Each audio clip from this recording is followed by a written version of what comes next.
you can bet that. My nigga, I suggest you pack your vest, you failed the test. When you fuck with the shots best, we the men, each you can, homie. Bury pussies in the backyard, we got a handle on your whole car. Fuck you up, now you don't seem so hard. I will heat you up, head a gut, fuck your slut.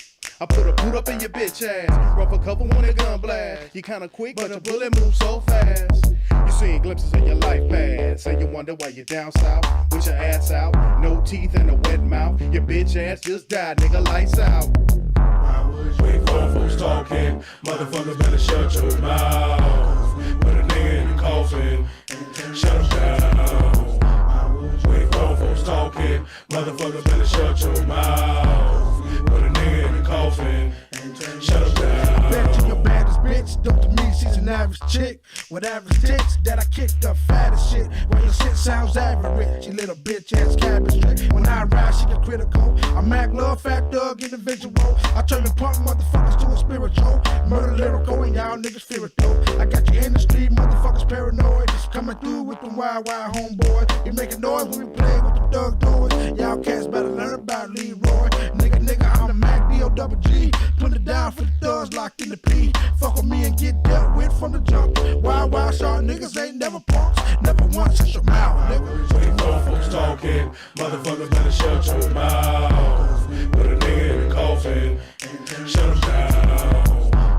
Wait for folks talking, motherfucker better shut your mouth. Put a nigga in the coffin, shut him down. First of all, personal, G.O. worst of all, curse you all, burst your balls. If I reverse the revolve, the hammer click clap, better search your draw to the earth to fall, to the dirt with ball. Y'all niggas better back up, act up. I'ma load that gad up, that Mac up, and split your back up, your fat up. I'm a murderer, nigga, I will murder ya. Bust in your apartment, blood stains on the carpet. You don't wanna start shit with the blood brush artist, regardless where. If you fuck with G.O., he coming in your house. He'll kidnap your kids, your spouse. Wait for folks talking, motherfucker better shut your mouth. Put a nigga in the coffin, shut him down. Wait for folks talking, motherfucker better shut your mouth. Put a nigga in the coffin, shut him down. My niggas screaming, wow, bitch, niggas better bow down. 12 train, call it low down, ready for the motherfucking showdown. Coming soon to a hood near you in your town. We got thugs for days, bullets for graves. Motherfuckers better get back. Hit that 2 times to the left, get with that. Cause where I'm from, punk motherfuckers get smacked. Wait grown folks talking, motherfucker better shut your mouth. Put a nigga in the coffin, shut him down. Wait grown folks talking, motherfucker better shut your mouth. Put a nigga in the coffin, shut him down.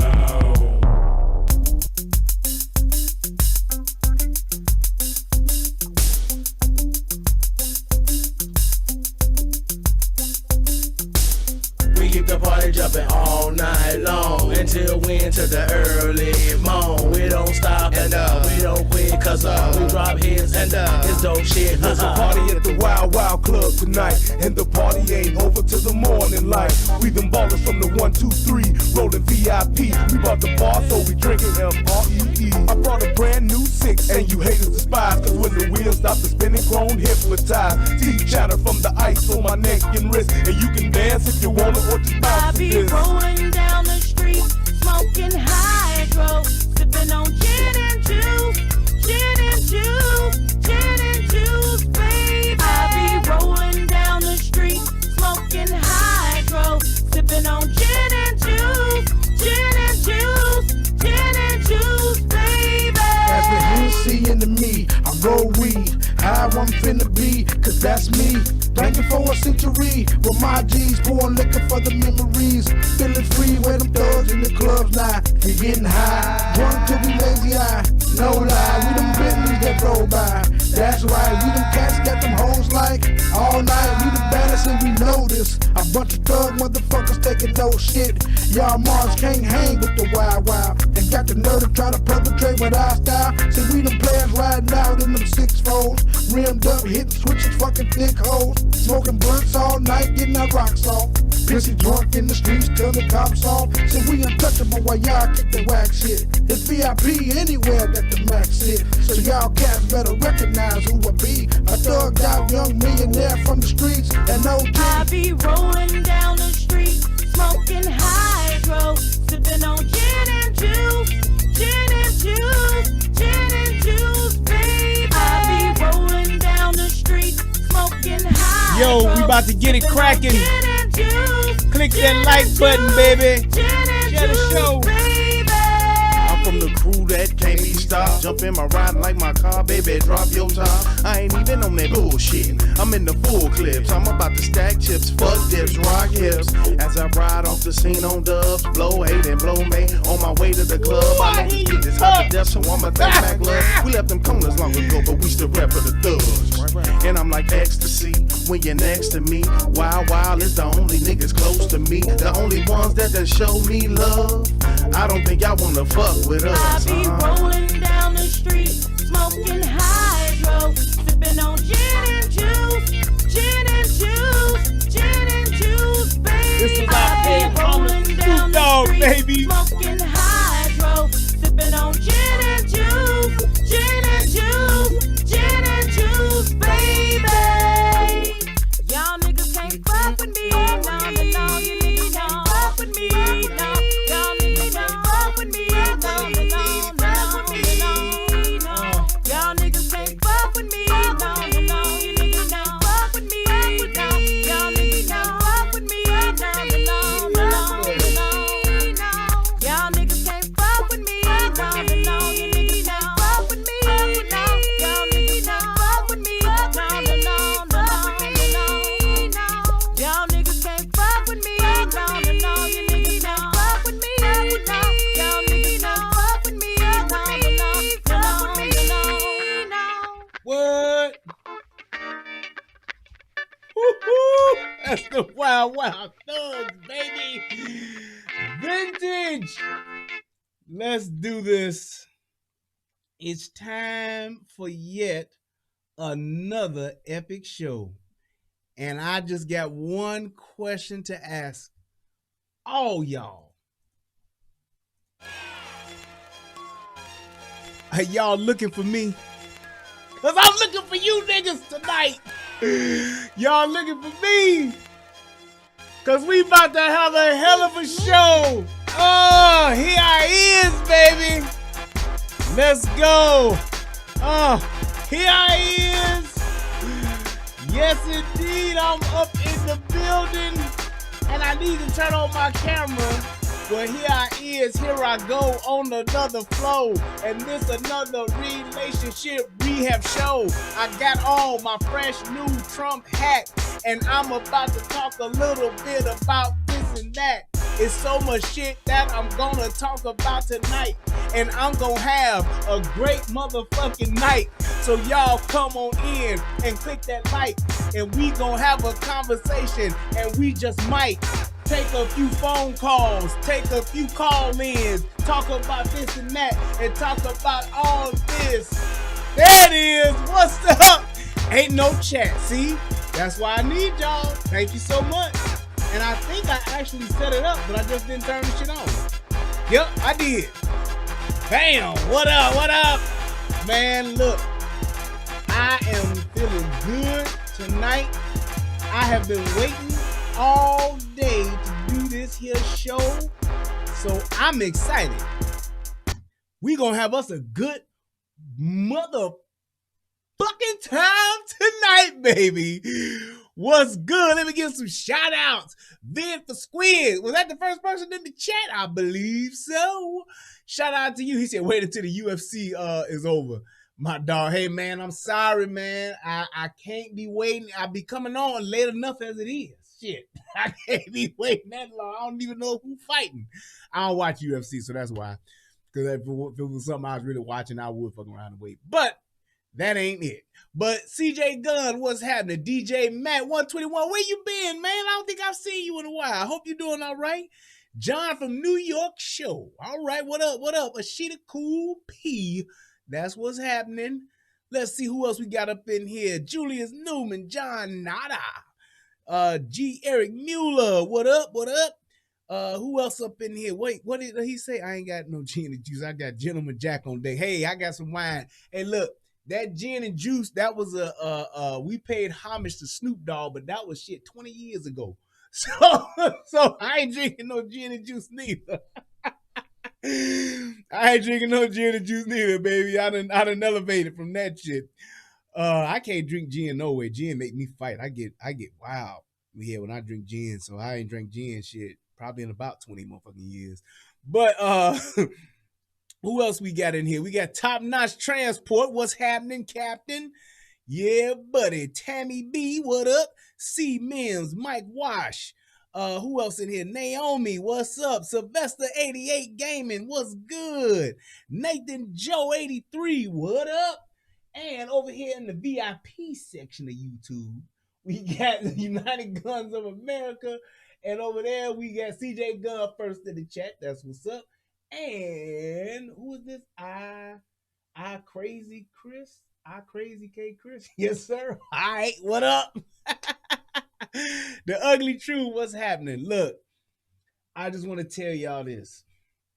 First of all, I want to talk about a little something for a little bit.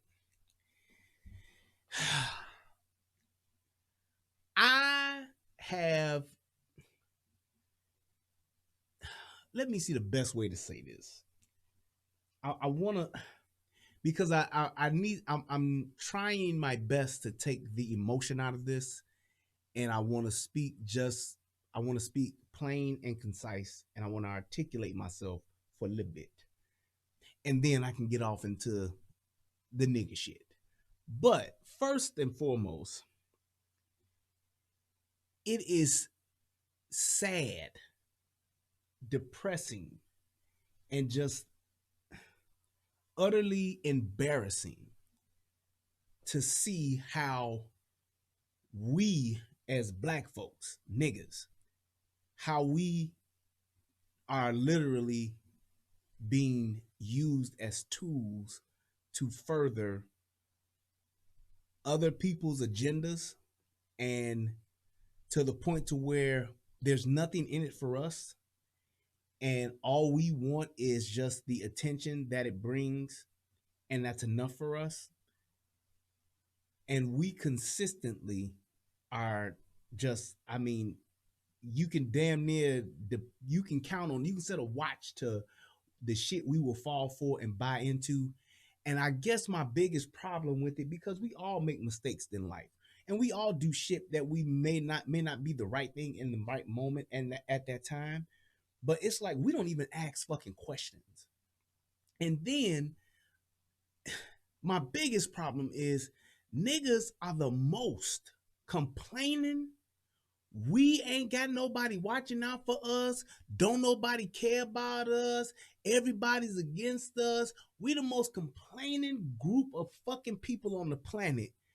And the minute we get an opportunity to talk shit, laugh at, fuck with, and just outright just make fun of somebody else's fucking demise, we not only will just dive on it, we will grab that shit with both hands and ride it until the wheels fall off.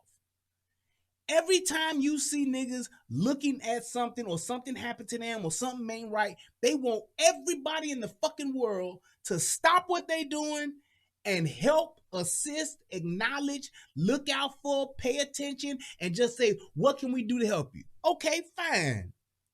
But you would think that that same group of people would be the very first ones to be the most compassionate, to be the ones looking out for everybody, and to be the ones that say, hey, I want to help you, even though this is what you did, and this is how it worked, and this is how I look at it. All that aside, I want to help you, and I want to be there for you, and the last thing I'm going to do is laugh at your motherfucking pain. And it's like, we are the complete opposite. We bathe in another motherfucker's discomfort. We bathe in another motherfucker's dismay.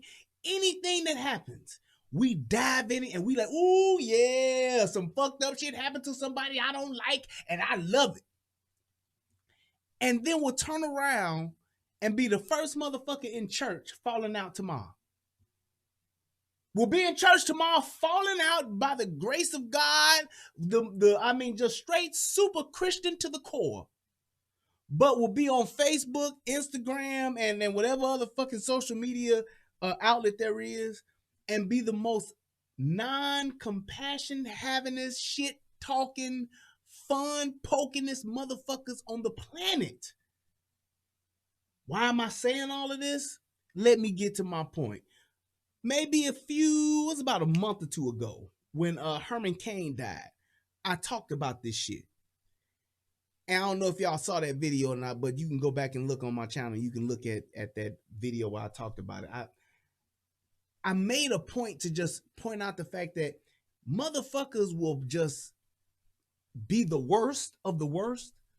And that's okay if that's what you choose to do. Because it's America, goddammit. You want to be a bad guy? You want to be a villain? You want to wear the black hat? Go ahead. But then, when the shit come around to they motherfucking side, or as we like to say, when karma is a bitch and comes around and is knocking at your doorstep, oh, you want to pray? I need my Facebook family to put prayers up. I need everybody to come together and keep us in your prayer. You'll be the first motherfucker saying that shit. Reason why I'm talking about this is it's stupid as fuck, but it's like all of the people who are anti-Trump, who hate Trump, they don't like him. He's the worst president ever. He ruining the country. Fine, I get it. You don't like the motherfucker. And the people who support him, you don't like them motherfuckers neither. Why is it that we, as niggas, why is it that we have to take what a motherfucker's political affiliation is, who I choose to vote for? Why is it that that motherfucker becomes your enemy? To the point to where you are happy that they are sick. To the point where you are happy that they die. I have never seen no shit like this before. Motherfuckers on the internets, as we call it, they are literally happy and joking and laughing at the fact that Trump and the first lady got fucking COVID. Point is this: it's 7 million motherfuckers that got it. What is the, oh yeah, motherfucker, you got that COVID now. Yeah, what you gonna do now? It's like niggas are so stupid that they literally are thinking that these two motherfuckers are about to die. Niggas have equated COVID with death. I don't understand it. Right, Cam Newton got the shit. Ain't nobody posting that shit up. And yeah, Cam. Like I'm a Bears fan, right? Everybody know that. And if the Bears playing motherfucking New England next week, you think I'm gonna be happy that Cam got COVID? Fuck the Patriots. But I'm not gonna be like, yeah, glad Cam got that COVID shit. Yeah, I can't fucking stand the Vikings.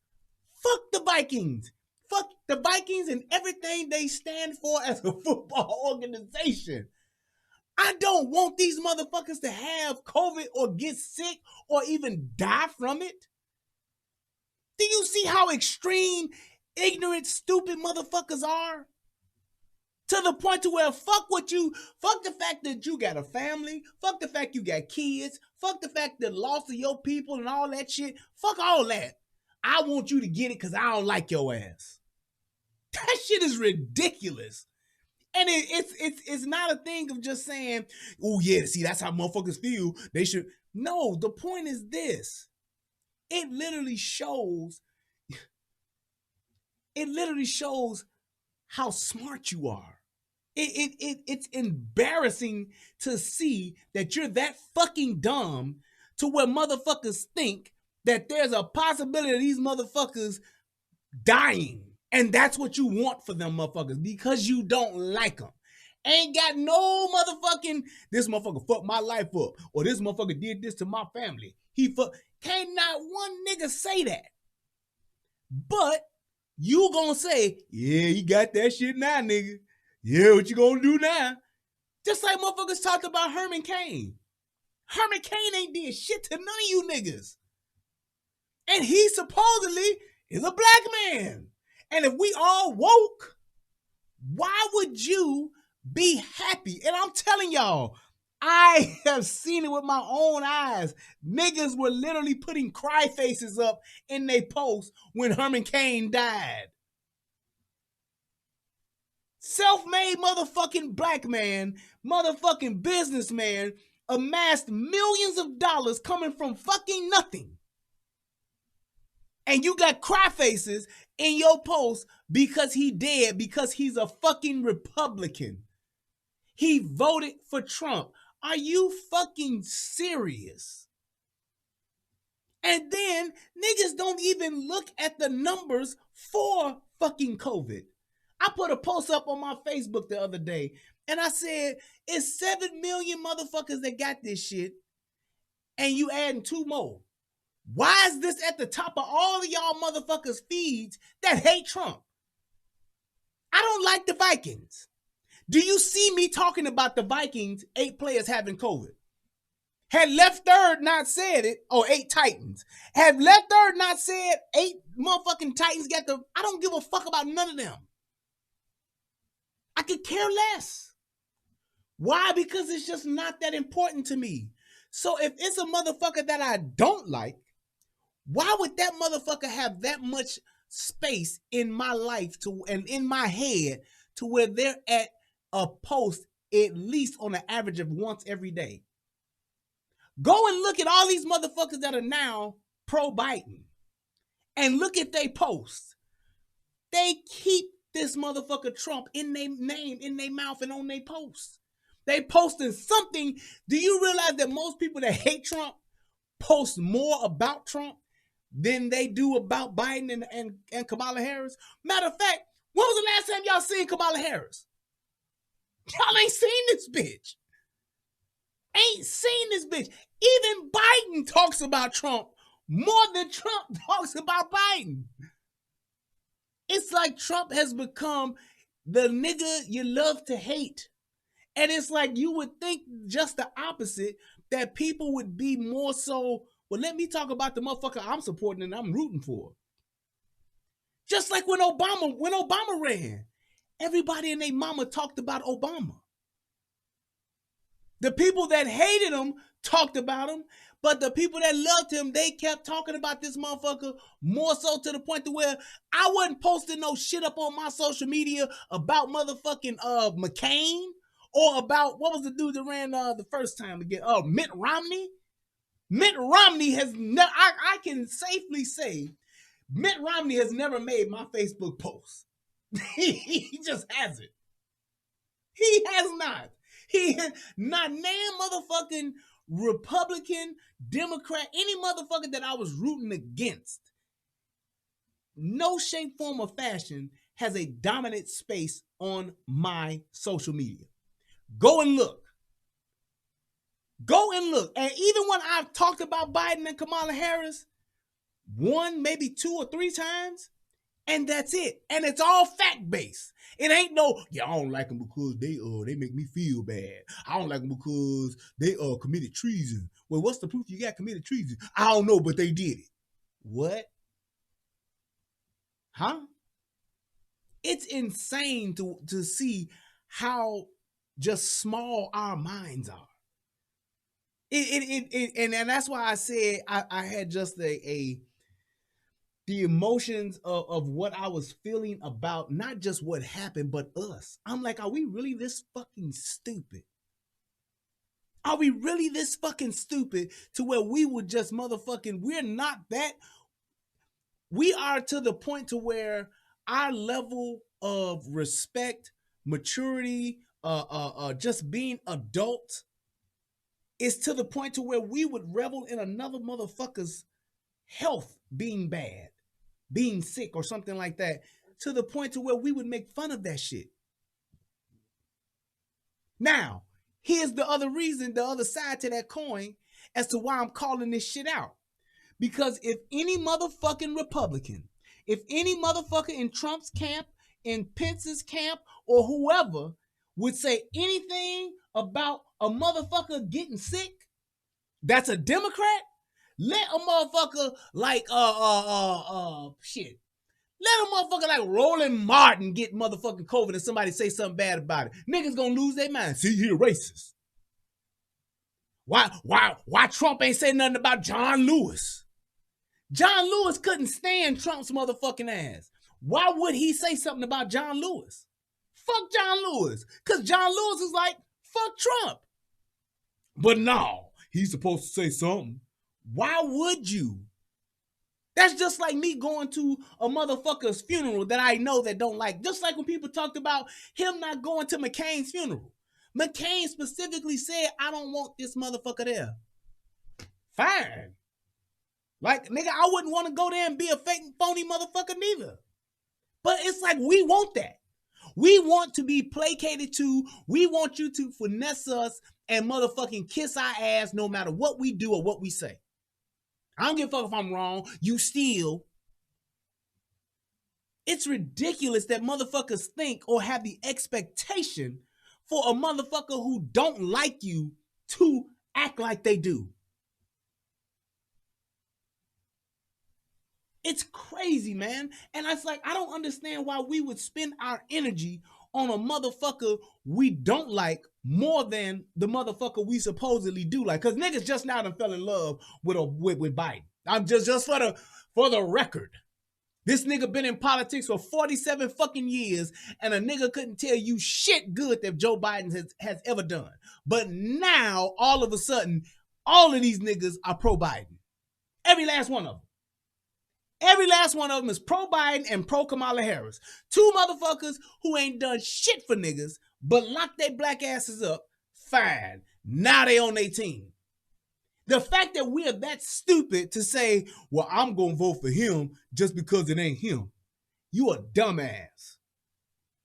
And I'm not trying to tell a motherfucker that Trump is the savior and Trump is the motherfucking, he's the man, he the way to go. All I'm telling you is, out of the motherfucking candidates that's been available from last election and this one coming up, he's the better of the motherfucking two options. He was a better option, he wasn't the best candidate, but he was a better option than motherfucking Hillary Clinton, and he's a better option than fucking Joe Biden. Niggas know that this nigga is fucking senile. Niggas know that he's on his last leg. But because we some loyal motherfuckers, we loyal to the D. That's fucked up. I said it that way, but in some instances, that's true. We gonna vote for him. Why? The fact that you don't even have the expectation to say, nah, motherfucker, y'all just can't put no shit on a motherfucking garbage can lid and serve it up to me, and just because you garnish the motherfucker with some parsley and shit, I'ma eat it. No, you gotta do better than that. You at least gotta cook a meal and wine and dine me or something. We won't have anything to do when it comes to just expectations. We won't have any expectations for a motherfucker that we gonna pick over the supposed enemy. It's niggas talking about shit I ain't never heard niggas talking about on social media now. Trump committed treason. Nigga, you can't even spell treason. Show me the facts. Show me where this nigga motherfucker committed treason. Show me that. Well, he a racist. Which white motherfucker in politics ain't? Show me. That's all I'm saying. Right, niggas will probably spell treason Treeson. It's like we don't even understand the fact that saying, hey, no, this motherfucker ain't the best motherfucker for us, but he's the better option of what we have to choose from. I would like to have some number 13 Jordans. I would love to. But if the only thing that's on the table is some motherfucking Pro Wings and some motherfucking Keds, I think I'm just going to go ahead and take the Keds and push on. That's all. Because it's my only option that I have right now. Yes, I would love to have some mics, but I don't. That's not an option for us. And it's like we just don't. It's like once we get on this side or on that team, It don't matter what the fuck this team do or say, it's okay. It don't matter what the fuck how they treat us, what they won't say, what they won't talk about. We all on this. Do you know how many niggas are now thinking just from this debate? Do you know how many stupid motherfuckers are thinking that the Proud Boys are a motherfucking Ku Klux Klan racist group? Do you know how many people are thinking that shit now? Because Trump mentioned Proud Boys. Niggas ain't even smart enough to say, I ain't never heard of Proud Boys. Let me Google the motherfucker. Niggas think Gavin McInnes is a fucking white supremacist and he's the new Klan. That's what people think. They really are thinking that. Man, y'all see these Proud Boys? Y'all see them Proud Boys, man? Man, them Proud Boys, man. Them motherfuckers, man. Dude, I didn't even know what the fuck a Proud Boy was. I was like, what the fuck is a Proud Boy? What is maybe 30 of them? Whatever. I don't give a fuck. It's like people, the fact that niggas are talking about and comparing another group to the Klan. Niggas are still talking about the Klan in 2020. When was the last time y'all seen the Klan? When was the last time the Klan has showed up somewhere and fucked some niggas up? When was the last time the Klan burned a cross and hung a nigga from a tree? Tell me the last time you seen the Klan in full effect. Just tell me. And I'll say, okay, maybe they are something to worry about. You don't even see, the Klan ain't nothing but a goddamn myth. At this point, urban legend. Or rural legend, I should say. And we are literally like spooked over that shit. It makes no sense. Y'all gotta be smarter than that. If you look up the Proud Boys, like I did, you ain't gonna see nothing but some white folks, some niggas, and some Mexicans. What kind of supremacy, white supremacist group got niggas and Mexicans in it? Come on, y'all, please. Nigga, I'm telling you, I just did a quick Google of the shit. And I saw Gavin McInnes. I immediately giggled because I know who Gavin McInnes is. I'm like, oh shit, this motherfucker ain't no goddamn white supremacist leader. And then I saw pictures of it, and I think I'm all, if I'm not mistaken, because I didn't really, once I saw the pictures of the motherfuckers, and I saw there was blacks and Mexicans and shit like that in it, if I'm not mistaken, I think the motherfucker who's in charge is a Mexican motherfucker. If I'm not, I'm just saying, if I'm not mistaken, Amanda said, okay, it is led by, that's what I thought. So this is a white supremacist hate group similar to the Klan, led by a motherfucking Mexican. Oh, he's actually Canadian, okay? Black Cuban, whatever the fuck. He's not a fucking white guy or white supremacist, Heil Hitler type of motherfucker. It's insane. Why would we think some shit like that? Why would just off of what a motherfucker say? These motherfuckers like, hey, fuck that. That gotta be a white supremacist group. We gotta go. We gotta get ready. We gotta get ready. Man, it's ridiculous. All I'm asking is people just be smart. Be as smart as you can. And all I'm saying by that, because everybody ain't motherfucking goddamn rocket scientists, but at least when you hear something and a motherfucker tell you something, or a motherfucker send you something in Facebook or send you something in Messenger, or whatever the case may be, and they tell you to look at this. Once you see it, do at least a Google search on that thing to try to verify what it is that they're saying. That's it. Just start there. I know niggas don't want to research. I know niggas don't have time for all that. Everybody got time for that. But when a motherfucker tell you something, at least have this much fucking common sense to just look it up and Google the shit yourself. Verify it yourself. That's all I'm saying. What did Harry Morgan say? You are a misogynist just like Tommy. I don't know what misogynist means. Can somebody send me the definition of misogynist? I'm sorry. I'm sorry, Harry Morgan. I don't know. Fine, Harry. I'll Google it my goddamn self and find out what it means. Shit. But that's all I'm saying for us. We look at shit that people tell us, especially from what the motherfuckers will say from as Democrats, and we'll if they say, hey man, they said that such and such, such and such. If a Democrat say that's a lie, then that's it. Oh, nope, that's a lie. We ain't gonna look it up. We won't look that up. They said Democrats said it's a lie, then it's a lie. This is a lie. That's what they said, and that's it. Wait, how you spell misogynist again?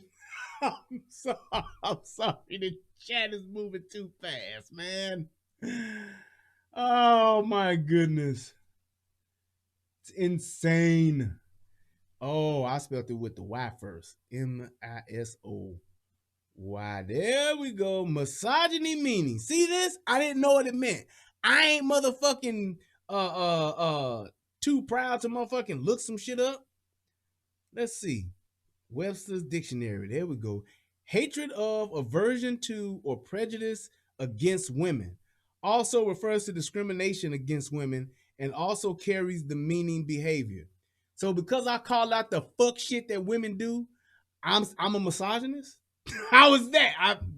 I'm telling the fucking truth about some of the shit that women do? That's not the correct definition then, sir. Look, go and Google truth teller, motherfucker, because that's what the fuck I am.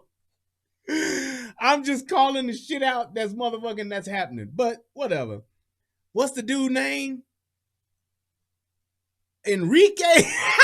No, that motherfucker Enrique Tarrio is a white supremacist. All right. That's it. I cannot. I'm done. I'm done. Right, CJ Gunn. He said, I'm a misogynist pig. And I'm married. Oh, Harry. They just look. Okay, check. This is the shit I'm talking about. They just find this. I'm assuming that should be found. 3 black people got lynched a couple of months ago. Those 3 black people that got lynched, were they lynched by the Ku Klux Klan? Who were they lynched by? Why were they lynched? Where is the information about the lynching? Were they lynched or did they hang themselves? Could one, if one person hung another person or lynched another person, does that mean that they're in the Ku Klux Klan? Were those 3 people lynched together? Were those 3 people lynched with a group? I mean, a lynching is actually like a gathering.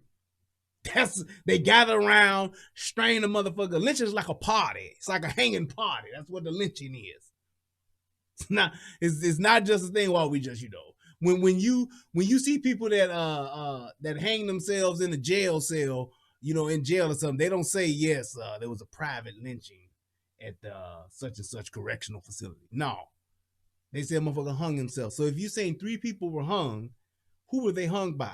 What are the findings of the case? As opposed to just saying that with no additional information, no evidence, not even a link to say this proves that the Ku Klux Klan did it. Because I'm telling you right now, the Ku Klux Klan took pride in hanging motherfuckers. So if they doing secret lynchings, it goes to show you what the fuck I'm talking about is being true. It's so few of these motherfuckers. I'm not saying the Klan don't exist, but the Klan is what's the chick from Basketball Wives say? The Klan is a non-motherfucking factor. I can't think of that Mexican lady name. I know my wife knows who she is. Whatever that lady said for Basketball Wives, the Klan is a non-motherfucking factor. There is no, look at it like this, and I'm gonna move into the motherfucking show. There is no white supremacist group. Yes, Evelyn. Evelyn Lozado, whatever. Yeah. There is no white supremacist group today in the year of our Lord 2020 that is affecting black folks, Hispanic folks, or any other minority group to the point to where they are causing more death than what we are causing ourselves. So them three people, let's go ahead and I'm a bite. I'm gonna play this game. Let's just say them three motherfuckers was lynched by the new rising of the Ku Klux Klan, and they left their calling card. They left Ku Klux Klan was wrapped around the ropes. It was rolled on t-shirts that they hung with. Let's say that. It's three niggas that done died in Chicago within the past hour. I'm betting right now. So tell me, on the scale of concern, what the fuck are we really talking about? If we gonna play the game and say three motherfuckers got lynched by the Ku Klux Klan a few months ago, what about the 56 motherfuckers that got shot in Chicago a few months ago? What about the 114 motherfuckers that got shot in a weekend in Chicago? How about this? How about in the month of June, the 20 kids that got killed in Chicago? Which one of them motherfuckers should we be more worried about? This new Klan that didn't resurface? Or should we be worried about the 20 motherfucking kids that were under the age of fucking 17 that got killed in Chicago in 1 month? One city, 1 month, and ain't nobody saying shit about that. Just saying. I'll wait, Harry Morgan. You tell me that. Because that's the shit that pisses me off about niggas. They love to talk about that one isolated, the 1%, the 0.00001% of motherfuckers. And then when you drop that big dumbass number on their ass, they don't have nothing to say about it. They don't have nothing to say. It's all quiet then as well, you know.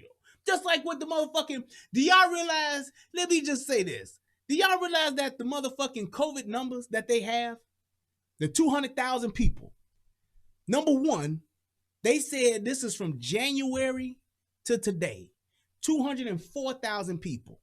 I have a question. How the fuck can you count COVID deaths in January, in February, and in March when they didn't even start testing until April?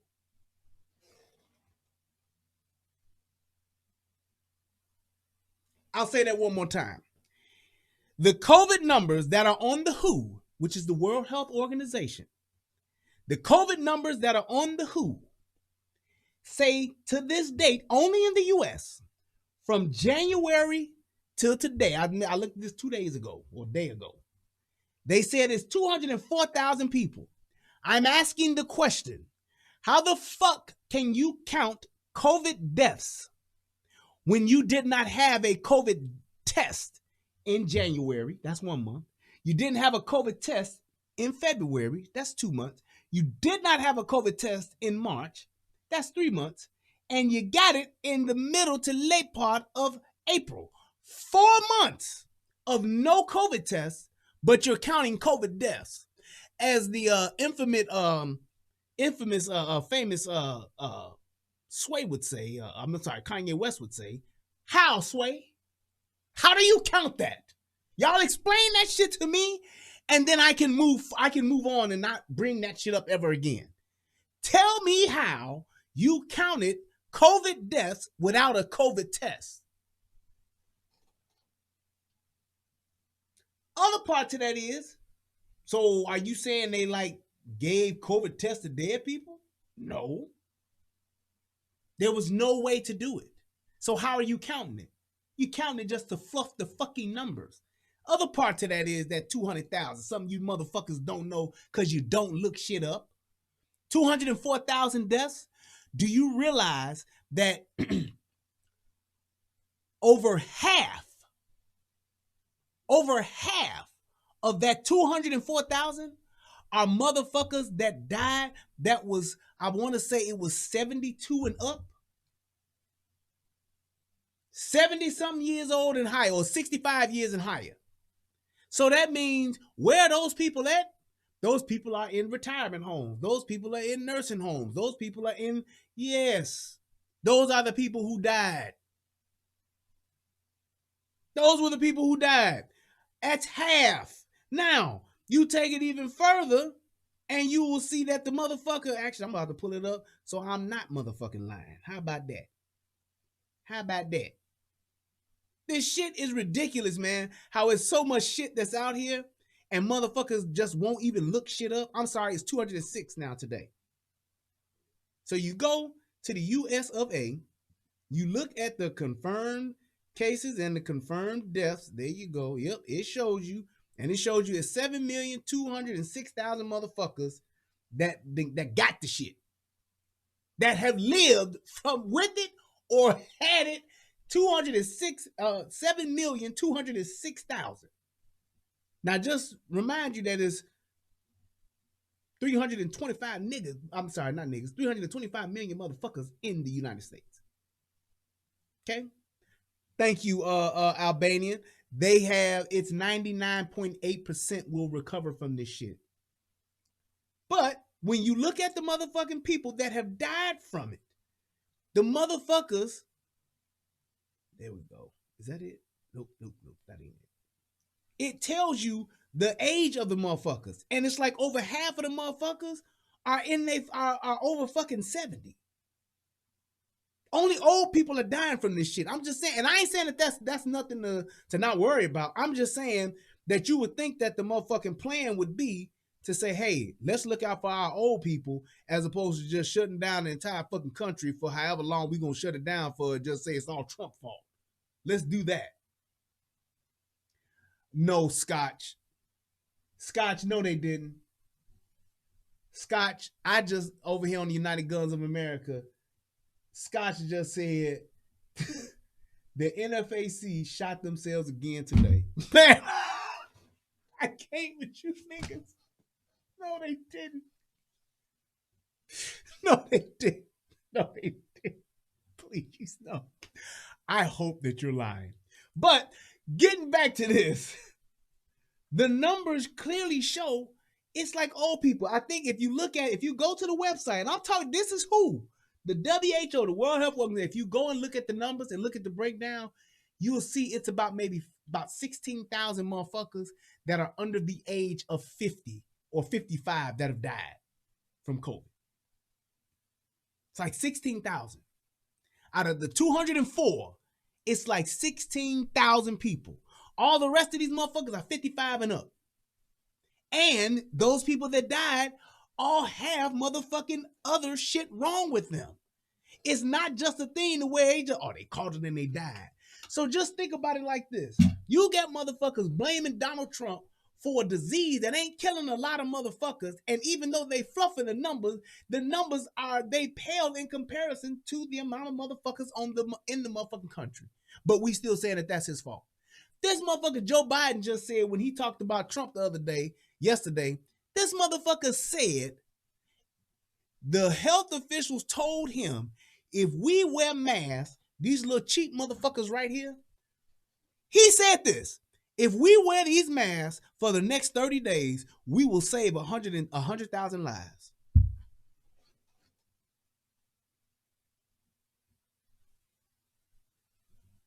Listen to what he said. He said if we wear masks for the next 30 days, we would save 100,000 lives. That would mean that if we don't, 100,000 people would die. How in the fuck could 100,000 people die when only 200,000 fucking fluff numbers have been reported dead in the past 10 months? So in 10 months, only 200,000 have supposedly died, and we know it's way less than that. 200,000. He's saying in the next 30 days, we're jeopardizing another 100,000 people who could possibly die. It's stupid. It's stupid. Man, I'm telling you, I'm going to have to look that shit up if them motherfuckers that shot somebody else, that shot each other again, I don't know what to tell you. But let's go ahead and let's get into this. And we're gonna start with my favorite part of the show. Federal law allows citizens to reproduce, distribute, or exhibit portions of copyrighted motion pictures, videotapes, or video discs under certain circumstances without authorization of the copyright holder. This is called fair use and is allowed for purposes of criticism, news reporting, teaching, and parody, which doesn't infringe of copyright under 17 U.S.C. 107. Yeah, they said that Trump was the first to ever shut down the country. Yes, he was. And the thing, and this is my thing in my just critique, the way that this shit was handled, it was a fucking shit show. And once the shit show started, I get it. The shit wasn't motherfucking organized. You didn't know what the fuck you was doing. We didn't understand what was happening. But once the reality of what was going on came about, and we started to see what was going on and how this shit wasn't as bad as motherfuckers was making it, but then they played it up because they wanted the country to collapse so that they could blame the shit on Trump just so that they can try to get motherfucking they power back. Then that's when I was like, wow. That's what pissed me off. Because it's like you guys put 50 million motherfuckers out of work. You shut down the entire fucking country, and then you fucked around and closed, and I can't tell you how many. Look in and just see how many businesses are not open now. And I'm telling you, here in Texas, I see so many businesses not open, and we opened up sooner than a lot of other motherfuckers did. And there's so many businesses that didn't make it. And I'm not talking about major food chains. I'm not talking about big fast food restaurants. I'm talking these motherfucking mom and pop. Hey, I'm gonna open up my own taco spot. Hey, I'm gonna open up my own Mexican restaurant. Hey, I'm gonna open up my own pizza place. Hey, I'm gonna open up my own whatever. I'm gonna open up my own car shop, car wash. All of these places that have literally closed down, and these businesses that have literally closed for good.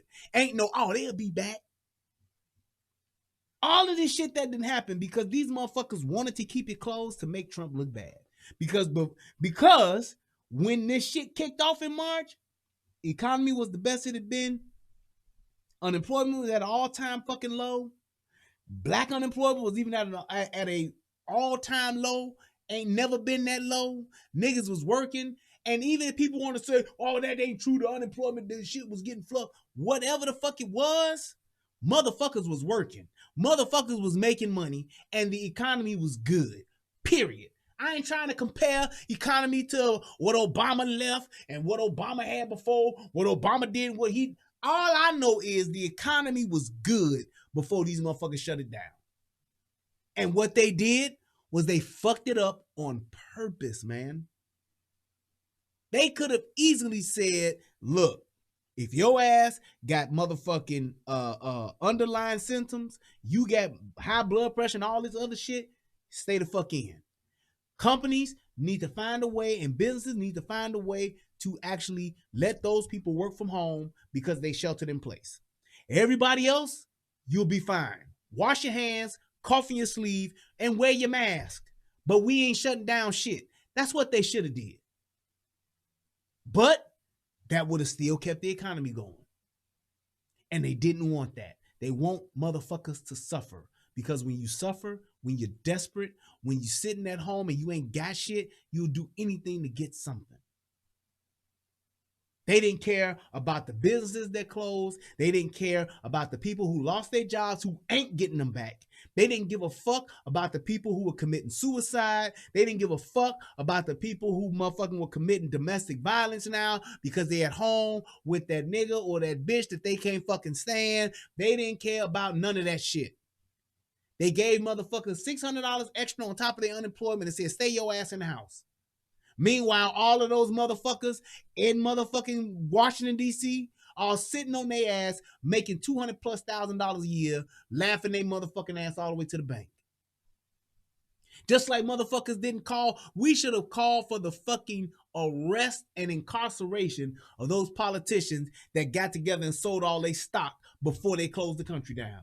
did it on purpose, did it in our face, and we didn't do shit about it. Motherfuckers got together, saw what the fuck was about to happen, and sold all they stock, and we didn't say shit. Oh, why would they do that? That's not right. And that's it. I'm mad at that shit. Motherfuckers sold they stock, emptied their portfolios, and made some money back before the motherfucking economy collapsed. Oh, so you motherfuckers saved y'all millions of dollars, but fuck everybody else, huh? But we cool with that shit because all this shit is Trump fault. It's stupid to just believe that one motherfucking person is responsible for everything that's wrong in this country. Breonna Taylor get killed. Trump fault. It's a race war coming. Trump fault. He said Proud Boys stand by. Trump fault. He trying to create a race war. Niggas, y'all better hope it ain't no race war. All y'all sitting back talking about a race war, you need to shut the fuck up. Like a first grader in the motherfucking school, you need to walk around like this. When a motherfucker talking about a race war, this is what you need to do. Put your finger over your lip and shut the fuck up. Because I'm telling you right now, if there ever is one, if in the event there is one, in the next 1 to 3 years, 4 years, niggas is over. Y'all ain't ready. Y'all ain't got enough. Y'all ain't bought enough. Y'all ain't ready. I'm not even ready like I should be. I ain't gonna be no easy win, but I'm not ready. Well, I'm getting ready, but I'm not ready. So I don't know why the fuck niggas is so hell bent on talking about that shit. I don't understand it. But let me stop with that rant and let me get into this shit. Let's go ahead and let's talk about this. So there's a Connecticut state trooper, and I'm gonna tell you, every once in a while, you will see a police officer that comes along, and not only does he embody the heart, the minds, and the thoughts of all police officers, but he will also do the same about those people that support police officers. This officer right here, and I will call his name, Matthew, is it Spain? I'm sorry, Matthew Spina, is what I call a cop's cop. He did and he said the things that motherfucking most police officers think, have felt, or may even said in some instances and it just wasn't recorded or want to say. This shit was fucking epic. In today's world, with all that's happened, with all of that's going on with the politicians and the people that are attacking the police, I tell you this police officer is a breath of fresh air. I cannot tell you how proud I was at how this officer japped out, because he did, on this fucking civilian. This is what happens when you got motherfuckers who don't know. Like I always say, I'm so sick and tired of people who don't know shit about police, don't know shit about policing, don't know shit about doing the job of a police officer, but want to be the main motherfuckers to try to critique and try to tell what a fucking police officer should do. And be dead wrong. Swimming out of their fucking swim lane altogether. And then when you show them what the fuck they doing wrong, when you show them that they fucking up, they have no motherfucking recourse. They have no motherfucking, oh damn, you right, oh my bad. It's all, well, I'm trying to do this. You got these stupid motherfuckers that's going around thinking that they monitoring and watching the police and think they can do what the fuck the police do while they're doing it. You're a dumbass to think that. That's just like me wanting to watch firemen and I'm riding around in a goddamn fireman's truck running stoplights with them. And I get pulled up. What are you doing? Oh, I'm watching the firemen. Motherfucker, you ain't no fireman. Why the fuck are you running lights? Well, I want to make sure that they're doing their job. You're doing too much. And you're going to get somebody fucking hurt. Let's go ahead and let's watch this.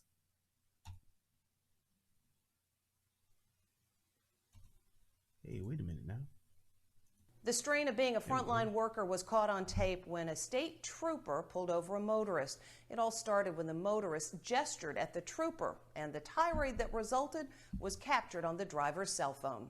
Step out! I have a card! Step out! All right! It's the meltdown that's landing this state trooper nearing retirement in hot water. I got 14 months. I can't wait to be done. The tirade erupted when a motorist in New Haven, Connecticut was pulled over for speeding after giving the trooper the bird. The driver says he didn't realize it was a trooper in an unmarked car. Can I just ask you why you're riding their butt like that and speeding, man? When the trooper tells the driver to get out of the car, things really get heated. Everyone's got something to say. Yep. The trooper says he was pursuing a speeding trucker. I was driving along. I was going to head to a simple citation that I give, but no. You got to be... This is how he deals with an ashtray he suspects contains medical marijuana. Mind your own business and be on your way. The driver later posted this video. That police officer had no reason to do what he did. And you have no reason to walk the fuck outside with your beard not shaped up like that. That's a goddamn shame. Do y'all see this nigga's beard? It's like patches and shit missing.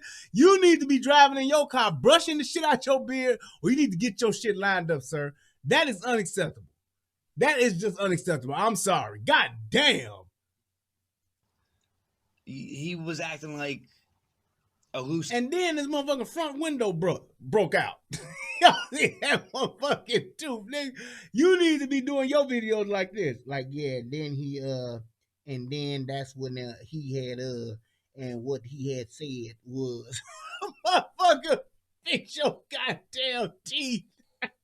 Cannon. The state police are calling the trooper's rant disturbing.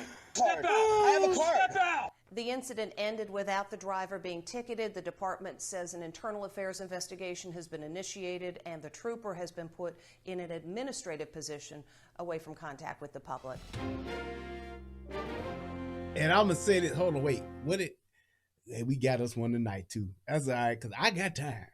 Oh, we got time. Harry Morgan said, even the police have been in the police for... Harry, type this shit out and then proofread before you hit send. Harry said, even the police have been in the police force. You're not in the police force, ma'am or sir. You are on the police force. For many years, they still don't know what to do. And you do? Actually, I do. Motherfucker, I do. I'm sorry. I have experience. I have been exposed to this type of fucking job. So, yeah, I do. Yep. I'm sorry, but yeah, I do. Let me pat myself on the back, but yeah. Go back and look at my videos and tell me when I've gotten it wrong. Go ahead. I challenge you, Harry. I'm sure since you ain't got shit to do but type in motherfucking shit in my chat, you will have plenty of time to go back and look at my shit and tell me when I got it wrong. I challenge you, ma'am or sir. But my point is this. Police officers, and this is one of my biggest things about this, and this is why I was cool with this shit. Because fucking police officers are fucking people too. And motherfucker, I'm stressed the fuck out. I'm dealing with this COVID bullshit. I'm dealing with this shutdown shit. I'm dealing with all this, everybody attacking the goddamn police. I'm dealing with all this shit too. And I'm coming to work doing my fucking job because I'm an essential worker. I don't get to sit my motherfucking ass at home and collect the extra $600 on top of my check. I'm essential, bitch. So yeah, a police officer should have the right to lose his fucking cool every now and again, especially when a motherfucker's fucking with him. And that's my biggest problem with all these motherfuckers. These motherfucking liberal motherfuckers, Black Lives Matter motherfuckers, Antifa motherfuckers. Y'all got this thing where y'all think y'all can fuck with people. Do what you do. Say what you want to say. I'm all good with that. But when you start fucking with people, that's when I have a problem. You got these motherfuckers going into restaurants, taking food off of motherfuckers' plate, and I swear for Lord, I swear, I just have, and Cedric the Entertainer say, I got to wish Creed with these motherfucking BLM Antifa people. I wish a motherfucker would come into a restaurant. The fact if a motherfucker come into a restaurant I'm sitting at and come and stand at my table telling me some shit, nigga, it's going down. Let alone reaching on my plate, grabbing my drink. Boy, please. I would fucking love it. I'm gonna love it because I'm gonna lose it. I can't wait to just let a motherfucker just let me off the chain so I can act a motherfucking fool. Y'all got motherfuckers marching up and down motherfucking neighborhoods telling people to get the fuck out of their house. This was a black-owned neighborhood. Niggas, stop fucking with people. If y'all want to do y'all thing, y'all want to protest, march until the motherfucking soles off of your feet wear out. Fine. But don't be going to people's place of business, going to people's private homes, going to people's restaurants and fucking with them. And that's what this dude did. He was fucking with a police officer who is doing his fucking job. And then got mad when the shit went left. When keeping it real went wrong, now the motherfucker's a victim. Fuck that. I'm tired of you motherfuckers always fucking with a motherfucker. Then when the shit get real and the motherfucker bite back on your ass, now you the victim. Just like Kyle Rittenhouse. Y'all was ready to whoop this dude ass, chasing this boy with a gun, about to fuck him up. Get him. Until he turned around and let that motherfucking 223 ride. Hit you with that fire. Now it's, oh, he should have never been out there. Oh, he should have never had that gun. Oh, those people they should have never been shot. He went there to attack them. Nope. He was there minding his own motherfucking business, helping people. He was providing medical support. He was out there making sure that you motherfuckers wasn't tearing up shit, especially privately owned shit. And y'all kept fucking with him. To the point to where he was running away from y'all and y'all was chasing him, ready to fuck him up. Till he turned around and hit you with that fire. Fire. Want to hit you with one of them? That 223? That's when your ass wanted to call time out. Time out. He shot my arm off. My arm ain't working. Hold on, time out. Please stop. Hold it, wait. I didn't know that you was gonna fuck my arm up like this. I didn't know that. I didn't come here to get my arm fucking blown the fuck off. Please stop. No, you should have stopped. Because that's the problem. People fuck with people until they start getting fucked up. Then they want to call time out and say that they the victim. Y'all are chasing that boy, and that boy looked like a young, grown man. He didn't look like no little bitty kid. But y'all chasing this motherfucker. He got a fucking rifle on him. What y'all gonna do? We Black Lives Matter. We out here protesting. You out there earning that $15 an hour. I guarantee you ain't making enough $15 an hour hours to take care of that motherfucking arm getting blown off. That reconstructive surgery your ass gonna have to motherfucking get. That ain't gonna help it. $15 an hour don't pay for reconstructive arm surgery. Kyle lit their ass up. Hit him with that 223, and now he's the bad guy? No. Why are y'all chasing him? He didn't fuck with none of y'all. The guy he shot the first time was fucking with him. Who fucks with a person with a gun? I tell you what, though. They won't do it no more. Y'all ain't heard no more Kyle Rittenhouses, have you? Nope. Didn't hear no more. And that's another reason why the AR-15 should be fucking used. Just like Amanda said, he had great aim. That's one of the advantages of having an AR-15. So when people talk about, why would you need an AR-15? That's why. They're accurate as fuck. Case in point, Kyle Rittenhouse. Yeah, they Skeeter Mills, Kyle. They Skeeter milled his ass. Till he hit him with that fire. Fire. Hit him with that fire. That's what it is. We fuck you. We can only take so much of you fucking with us before it's like, all right, I've had enough. My fuck with me level, tolerance level is very, very small. Very small. I ain't gonna have you. You ain't gonna fuck with me. I'm telling you that. I'm telling you that. I ain't gonna be fucked with. No sirree, Bob. Fuck with me if you wanna. You gonna fuck. If I was Kyle, I'm gonna tell you right now, I ain't running. I got the flattest feet in motherfucking Texas. I can't run. The last thing you gonna see me doing is running. I can't run to save my life. That's why I know how to shoot. That's why I know how to tactical maneuver. That's how I know how to take cover. That's how I know how to be tactically aware of my surroundings, because I can't run.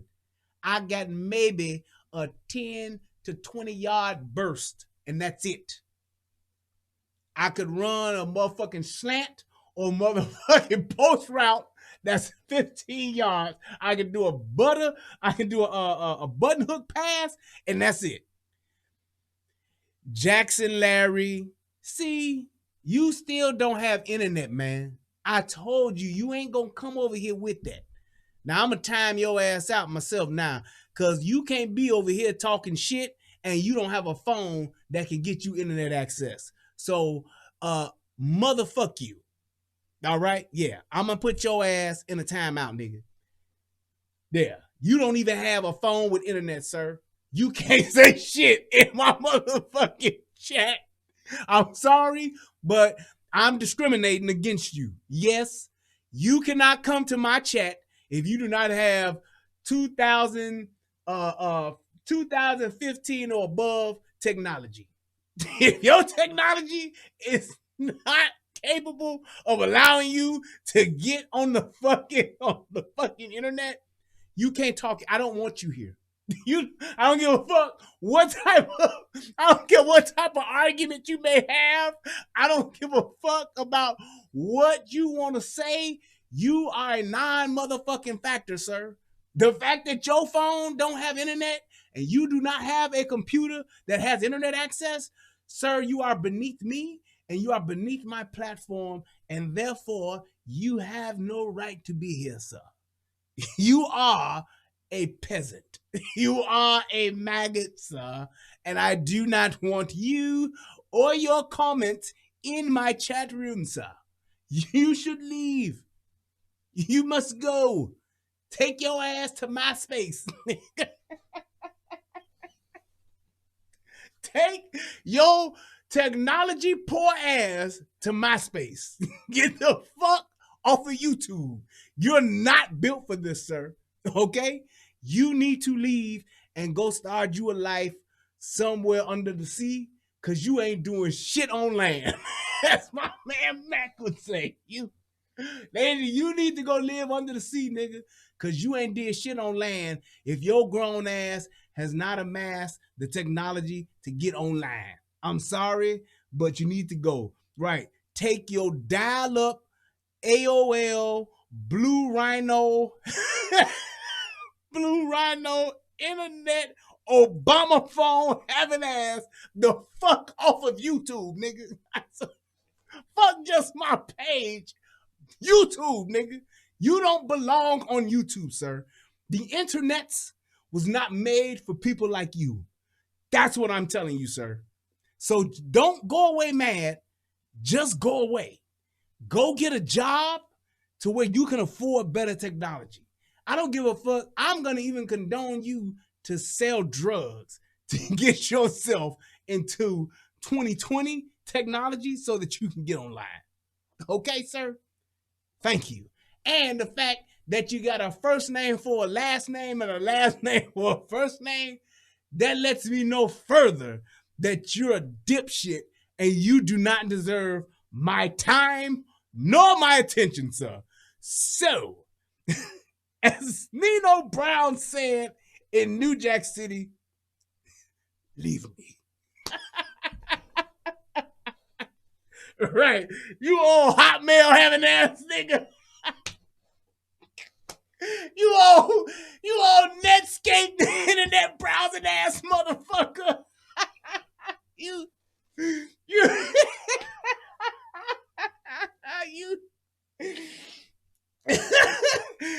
you old MSN internet using, I still got an AOL 5.0 disc having motherfucker.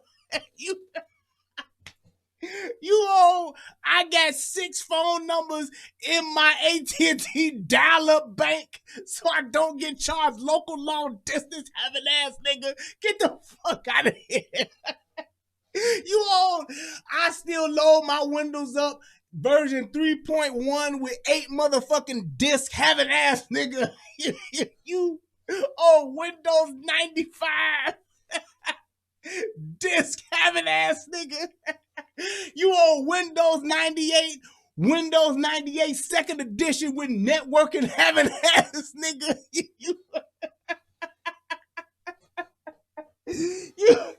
You don't get the fuck off my motherfucker, off my channel. Boy, fuck wrong with you? Coming over here with that shit. Oh, motherfucker, that nigga that motherfucker don't even know what motherfucking charter internet is. He like, who? What? Charter internet? Where does that take you? You stupid motherfucker. Right, you old MS-DOS typing ass nigga. Get the fuck off my goddamn channel. Oh, shit. Right, you old ass Jeeves ass nigga. That's why I love Soul Nation, boy. Niggas let them have it. That nigga said ass Jeeves. You old 5 1/4 having floppy disk having ass nigga. You old 3.5 floppy disk having ass A drive, B drive on your computer having ass nigga. You old Tandy 1000 computer using ass got a 5 1/4 and a 3.5 disk drive floppy old ass nigga.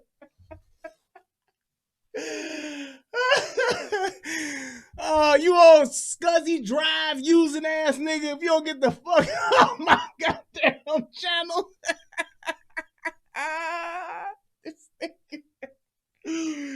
Oh my God. Whoo, boy, I tell you. Nigga, get your motherfucking, I still use the payphone and a beeper having ass nigga. Boy, this motherfucker here, this nigga come back and says, you a stooge. Nigga, you are, at least I'm one of the main stooges, nigga. I'm Mo Larry Curly. You an old shimp ass motherfucking stooge ass nigga. Didn't you hate when Shemp would be coming on the Three Stooges? Like all of the other Stooges would be there. You be like, Curly, that's my motherfucking man. Then they had one with Shemp. Man, get Shemp the fuck out of here, man. Shemp was never loved as a stooge. It was Bo Larry or Curly, nigga. You old Shemp motherfucking stooge ass nigga. Get the fuck off my channel. Oh, man. God damn. Jackson Larry, I just want to thank you for the comic relief on tonight. You shimp. That's what I'm gonna start calling this nigga shimp. I wish I could change this nigga's name to shimp. Jackson Larry, somebody should make a fucking a Gmail account and call that shit Jackson Larry, aka Shimp, motherfucker at gmail.com ass nigga. Woo-wee. Boy, you a old Randy Jackson having ass nigga. You the nigga that don't matter, man. You realize that? How do you live a life like that? This nigga, you ain't Tito, you ain't Michael, you ain't Marlon, you ain't Jackie, you motherfucking Randy. The nigga that come out with the motherfucking leg shit.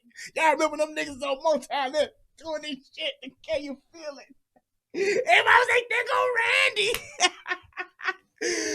You old Reedy Jackson Miller centipede ass nigga. Get the fuck off my channel, man. You a fucking nobody.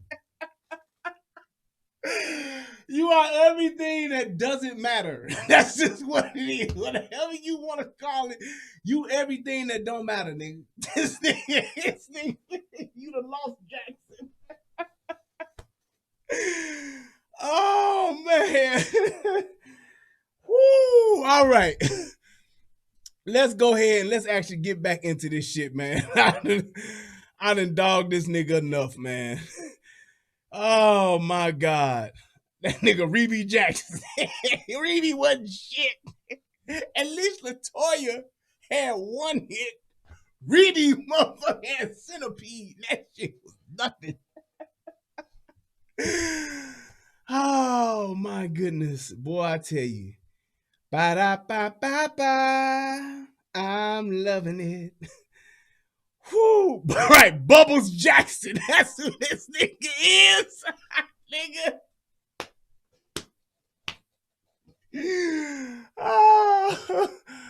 Oh my God, boy. Man, I tell you, I ain't shit, and I knows it. Trooper Spino was on patrol, driving along I-95 South.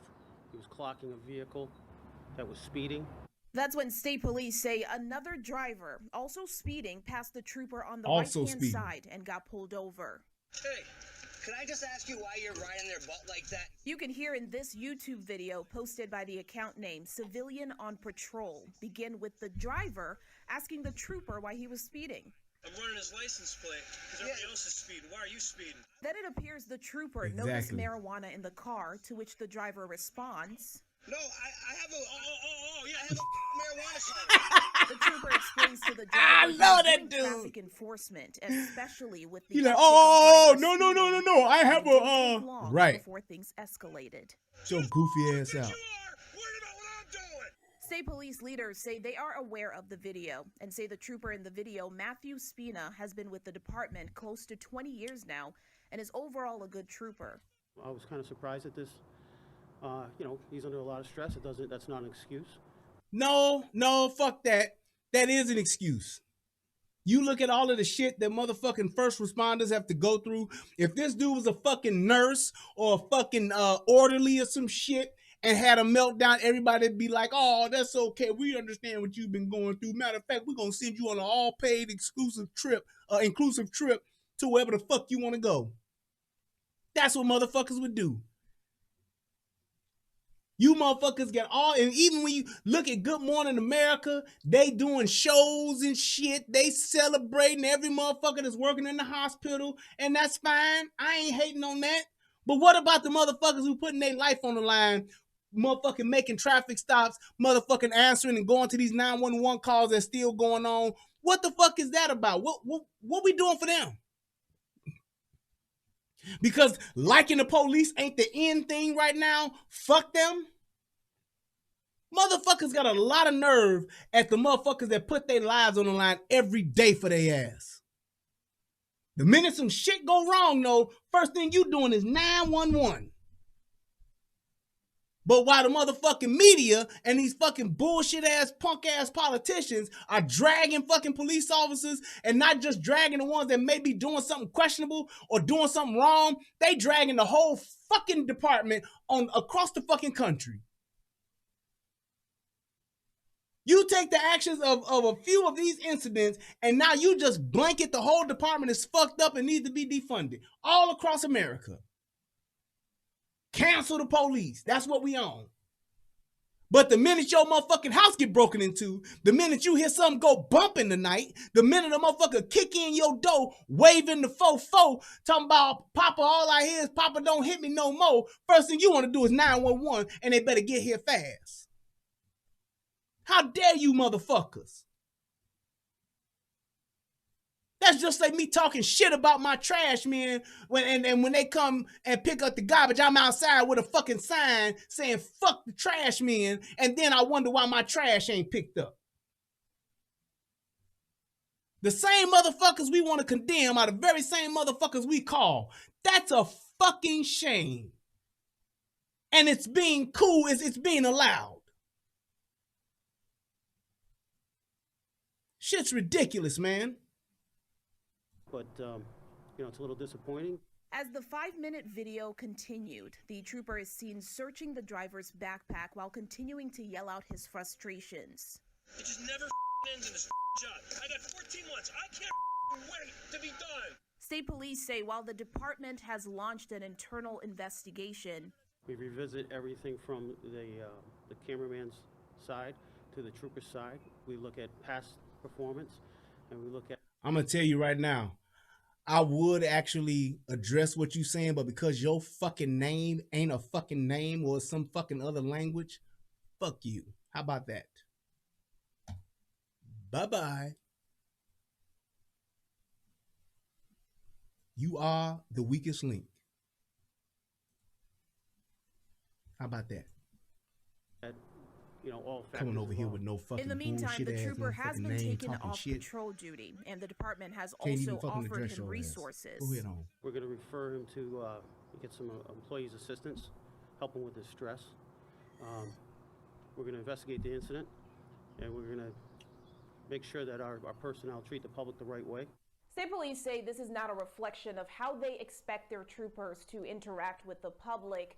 And they also mentioned they have recently launched a resilience program, which is meant to help their employees deal with this pandemic. Aisha Bo, Fox 61 News.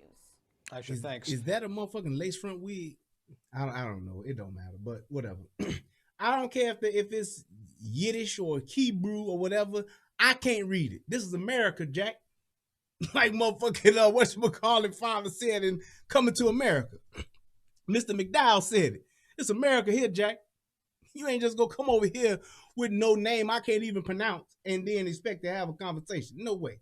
And you ain't gonna troll my motherfucking chat doing it. Get you a real regular name since you over on a American channel. Get your ass an American name or at least something I can fucking pronounce. And that's all I have to say about that. All right. Now this is the actual... Yeah, this is the actual video that the dude recorded. And I want to go over that so you can actually see what the fuck happened. Now, this dude, here's what happened. This dude is actually on the highway, as you can see. And I don't know why the fuck he thought that he could police the police and speed, but you can't. And the fact that he did it, he was doing the shit, was in the fucking police officer's way, but then as he goes past the police, he flips the police off. He gives the state trooper the bird. So now the state trooper like, oh, okay, motherfucker, I'm over here doing my job, and you gonna flip me off? Let me pull your motherfucking ass over, and let's see what happened. And this is all this dude had to say once he pulled his ass over. Because you see the first thing he did was he got the motherfucking whatchamacallit together, the camera together, and got it all set up. Hey, Could I just ask you why you're riding their butt like that and speeding, man? I'm running his license plate because everybody else is speeding. Why are you speeding? I was only going 60. Speed limit's 40. Look at the 50. signs. Okay. Bye-bye. Now it's okay. Like, see, you so busy trying to be policing the police that you don't even realize what the fuck you doing. And that's what I mean when I talk about people swimming out of their swim lane. I don't care if you want to motherfucking police the police. You want to watch the police, see what the police doing. Fine, if that's what you want to do. But motherfucker, you can't do that shit while you breaking the law, because while you going 20 miles over, motherfucker, you can cause an accident. You can lose motherfucking control. And here's my thing. While you watching the police officer, how the fuck are you watching the road? How the fuck are you watching where you going? While you too busy being an asshole flipping the police off, how the fuck are you doing what you're supposed to be doing, which is being a safe driver? How? Because like he just said, you didn't even realize that you were speeding, sir. And you were speeding not 5, not 7. You were 20 miles over the fucking limit. And if I'm telling you right now, if I pull this dude over and he flipped, because he flipped me off and he doing 20 mile over, or I'm writing him the fattest motherfucking ticket I can possibly write. Fuck that. Because while you trying to mind my business, you are fucking up on the road and you're being an unsafe driver and you're jeopardizing other people that are out there watching me. For no goddamn reason when you don't even know what the fuck is going on. And watch what his stupid ass response is. All right. Favor. Oh, give me the weed, too. Butt like that and speeding, man.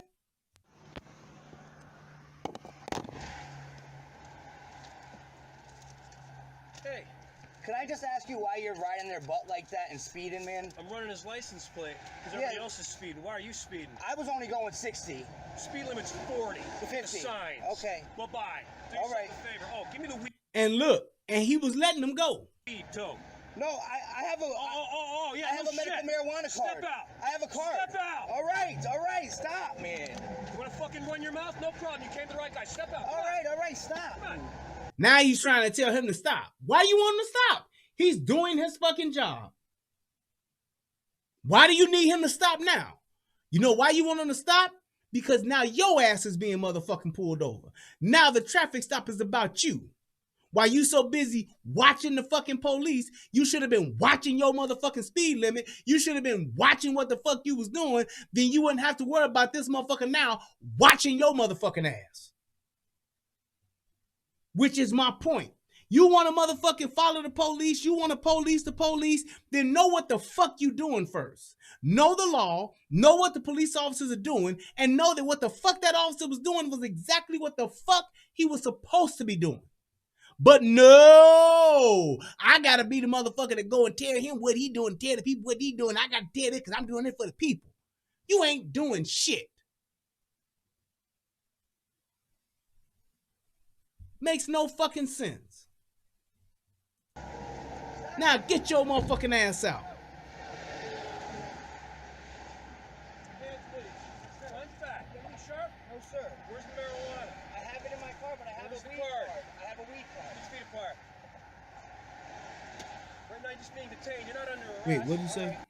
What did Jihad say? Brian, that type of attitude, lead thinking, is how ignorant people think.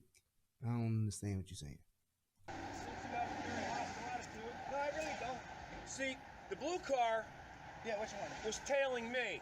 Yeah. While I was pacing a tractor-trailer looking for a motor vehicle violation because the Okay. governor's office has gotten multiple complaints on traffic stops. I know. Okay? I know that. So we're out doing all Now he's talking about, I know that. Well, if you knew that, you wouldn't have been interfering with this shit and fucking with him. You'd have let him do his fucking job. our thing. He decides to pass me and flip me off. All right, Spino, I'm sorry, dude. All right? Yeah, I'm sorry. So who the fuck do you think you are worried about what I'm doing? Exactly. You're right. I know I'm right, goddammit. Get the fuck down. Everyone's got something to fucking say. Yep. And here's my thing. You that motherfucking concerned for the people? You that motherfucking concerned about the police? You that concerned about what the police do, how the police do? They supposed to be justice. I want justice for the people. Then suit the fuck up. You that concerned. And that go for any of you other motherfuckers out here. Y'all motherfuckers tired of the police? Y'all motherfuckers want the police to do this better and do that better? Suit the fuck up. Go take the test, pass the power test, take the exam, pass the psych eval, and get your ass on the front line and go do this fucking job. If you tired of it. Y'all tired of the police doing this and doing that? You tired of the police killing us black folks? Then become the fucking police. You want to stop the man? Then become the fucking man. It's plain and simple. I'm so sick and tired of people thinking that they can motherfucking do and say whatever the fuck they want without consequences or repercussions. And then when a motherfucker say something to their ass, now it's, wait, no, I'm sorry. It's just like motherfucking Mike Tyson say, everybody got a plan and got some shit to say until the motherfucker get hit in the mouth. Now a motherfucker hit you in the mouth, now you mad. Now you shocked. Now you upset. That shit don't make no sense. And the problem is this. It's happening day in and day out. Every day, every day, every day, every day. People who don't know shit talking about shit they know nothing about. You know why you don't see me doing videos about doctor procedures? You know why you don't see me doing videos talking about what a fucking mechanic is doing wrong? Because I'm not one and I don't have any experience in it. So I leave that shit alone. I don't have shit to do with that. You ain't gonna never see me motherfucking critiquing no doctor procedure. You ain't gonna never see me critiquing no fucking mechanics procedures because I'm not one. So I leave that shit alone. That's my point. Motherfuckers always want to swim in a fucking lane that they can't swim in. And then when they start to drown, they want to call for everybody to give them a life preserver. Plain and simple. You want to change what the fuck is going on? Then goddamn it, it's simple. Be the fucking change. Get your ass out there and show these motherfucking police officers how to do it then.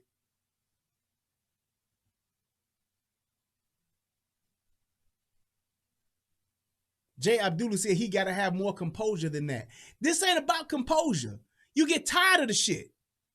That's not fair. That's like telling people that have a problem with the president to go run for president.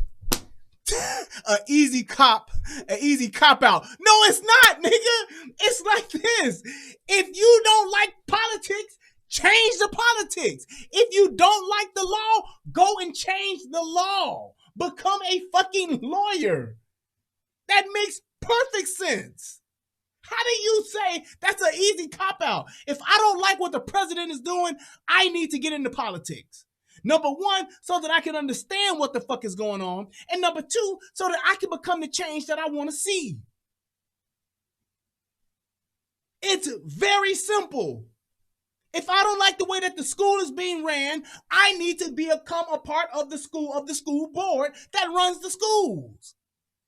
In Chicago, they have what is called the local school council. And what the local school council is in Chicago, it is a group of people who live in that school's area, and they have a board, and they vote on the shit that the school does. Why wouldn't I be on that if I have a child that goes to this school? Why wouldn't I be on my local school council board or go to my local school board meetings to make sure that what I want to have happen in the schools is happening? It makes perfect sense. But it's easier for a nigga to sit back and critique a motherfucker that don't have no experience in that motherfucker's field than it is to actually get off your ass and go do something and become a part of the system to change it. And that's exactly what niggas love to do. They want to sit back on their ass and complain, bitch, and moan about what's wrong. They doing us bad. They doing us so wrong. They don't love us. They don't like us. They racist against us. They hate us. They do everything they can to stop us. But you niggas ain't doing shit to stop what the fuck they doing. Makes no sense. And that is the problem. 95% of the shit that's wrong in your life, do you not realize that you have chosen the shit that happened? You made bad choices. You can go back and look it over. It ain't the white man that's fucking up your life. It ain't the system that's fucking up your life. It's the lack of fucking change that you possess to do something different that is the reason why you're doing the same shit.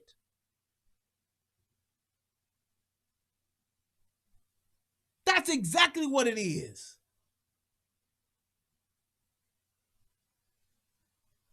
What did he say? They are telling, wait, hold on, make sure I get it right. They are telling, holding the teachers to a standard, but you are telling them to become a teacher. I didn't say to become a teacher. Become a part of the system that controls that thing. You want, if I want to police the police, then I need to become the police in order to police the police. That's just how it goes. Or I need to become the fucking mayor. That's from see, I know who controls the police. As far as teachers go, it's different. You have a local school council that controls the principal. They decide on who the principal is. They vote on the principal. They decide what they do with the money that's being spent in the school. The LSC does all of that. I know that because I was a part of that. That I understand how that system works. Totally different. As far as the police are concerned, you need to either be the motherfucker in charge of the police, which is more than likely 9 times out of 10, the motherfuckers who are in charge of the police are police, with the exception of the mayor, with the exception of the sheriff, which is an elected official in some instances. But nevertheless, he's still a police officer. So yes, you want to change what the police do and how the police act, you got to become the police, bruh. You want to change how doctors act and what doctors do, you got to own a fucking hospital, man. Get on the board of directors at a hospital.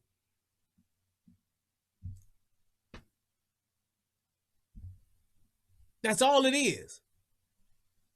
Hold on. Don't, you ain't got to time him out. No. Let the nigga breathe.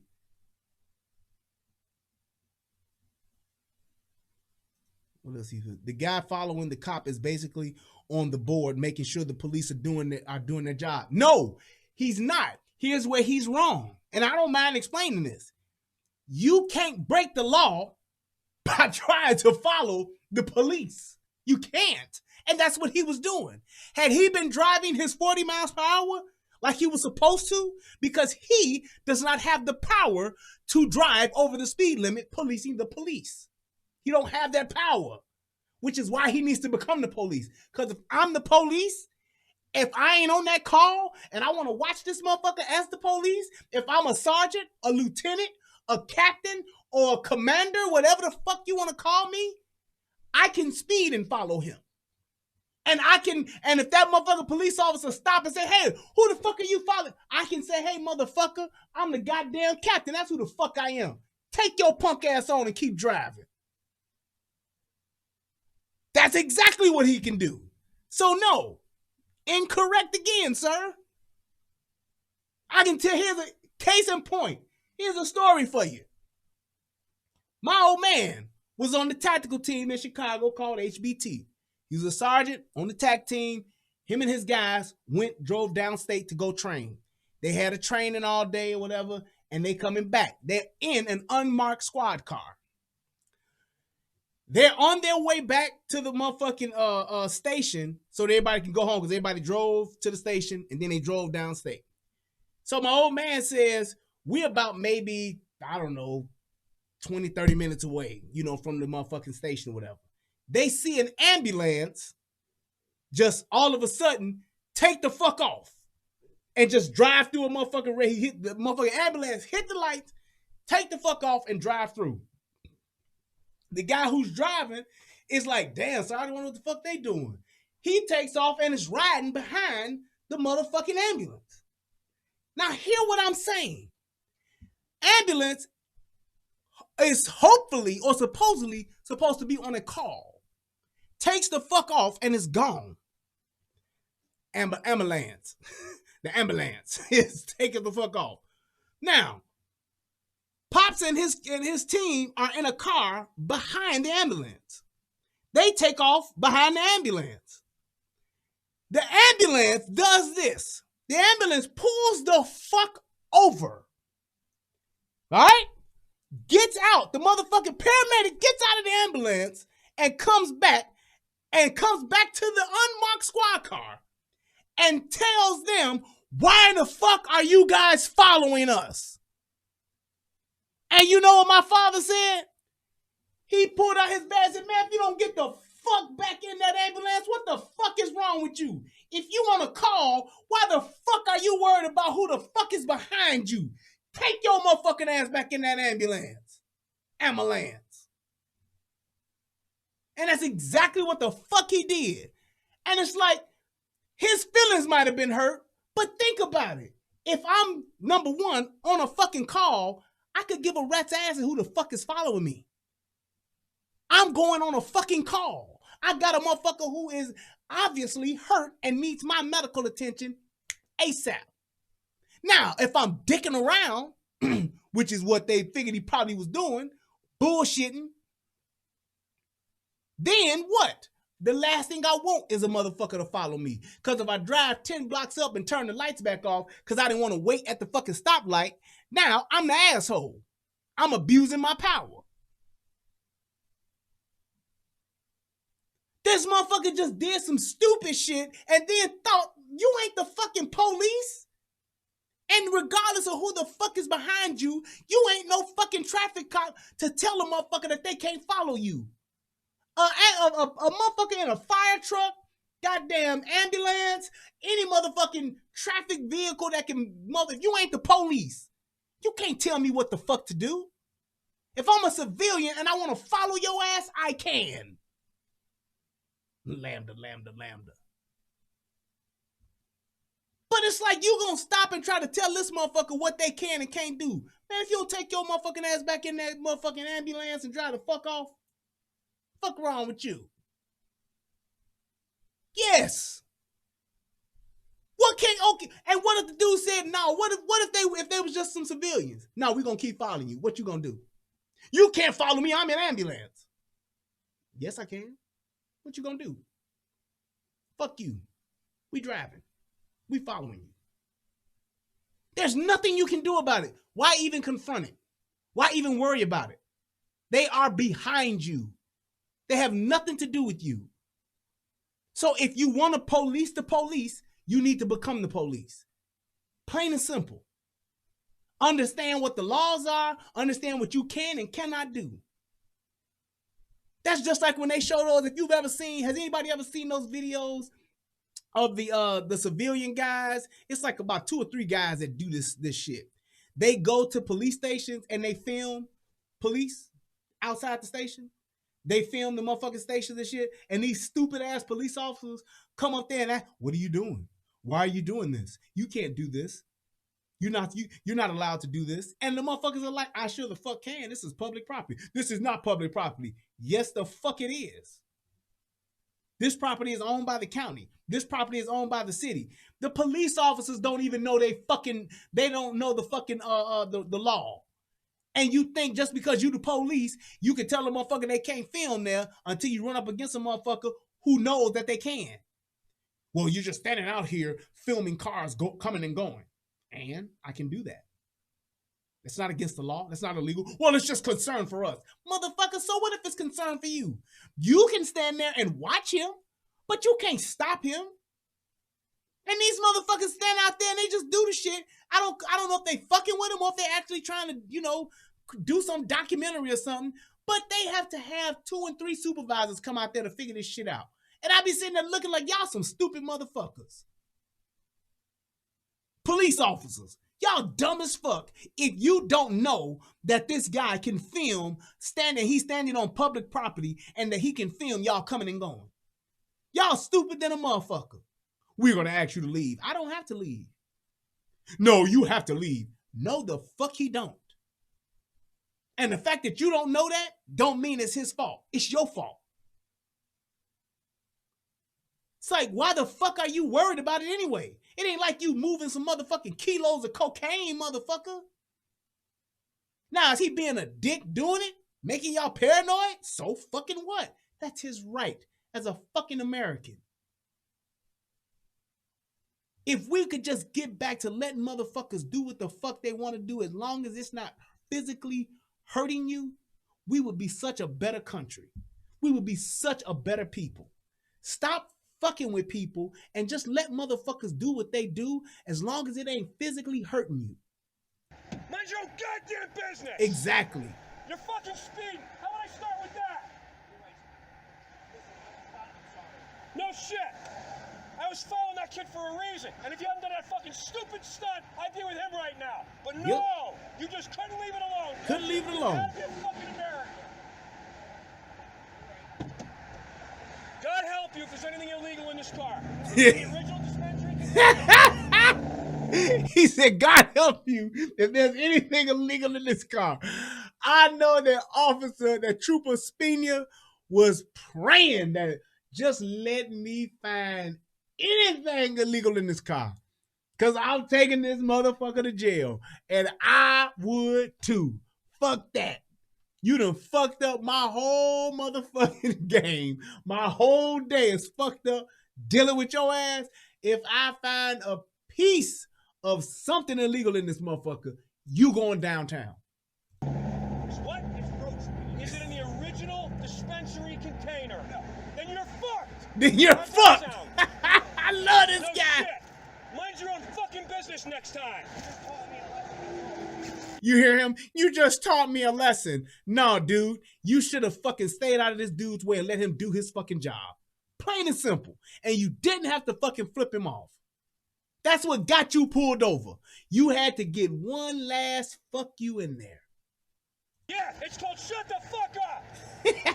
I was driving along. I was going to hit you with a simple citation that I give, but no. You got to be... Just couldn't fucking shut your mouth. Where you going anyway? Where do you work? Where? It's called American Home. What's that? It's paper? Yeah, you know, like the liquor bottle. Do you see the look on his face? He like, this motherfucker working at a paper mill. I'm pulling this motherfucker over. He talking shit to me working at a goddamn paper mill. That just made it even worse. He like, this motherfucker here. I feel you, Officer Spina. I feel you. Work? Look, Where? watch his face. It's called American Home. What's American that? Home. Paper? Yeah, Paper? you know, like the liquor bottles. Like the trays. Like this motherfucker. I only have weed in the car. Honest to goodness. Right. You ever heard of what a heat seeker is? A heat seeker is something that draws attention to itself. Heat-seeking missiles, they go for the heat. Sit the fuck down. Did I tell you to move? This boy's a boss, bitch. Oh, shit. Man, I'm telling you, the reason why I'm like really just fucking enthralled by this guy is because I know that feeling.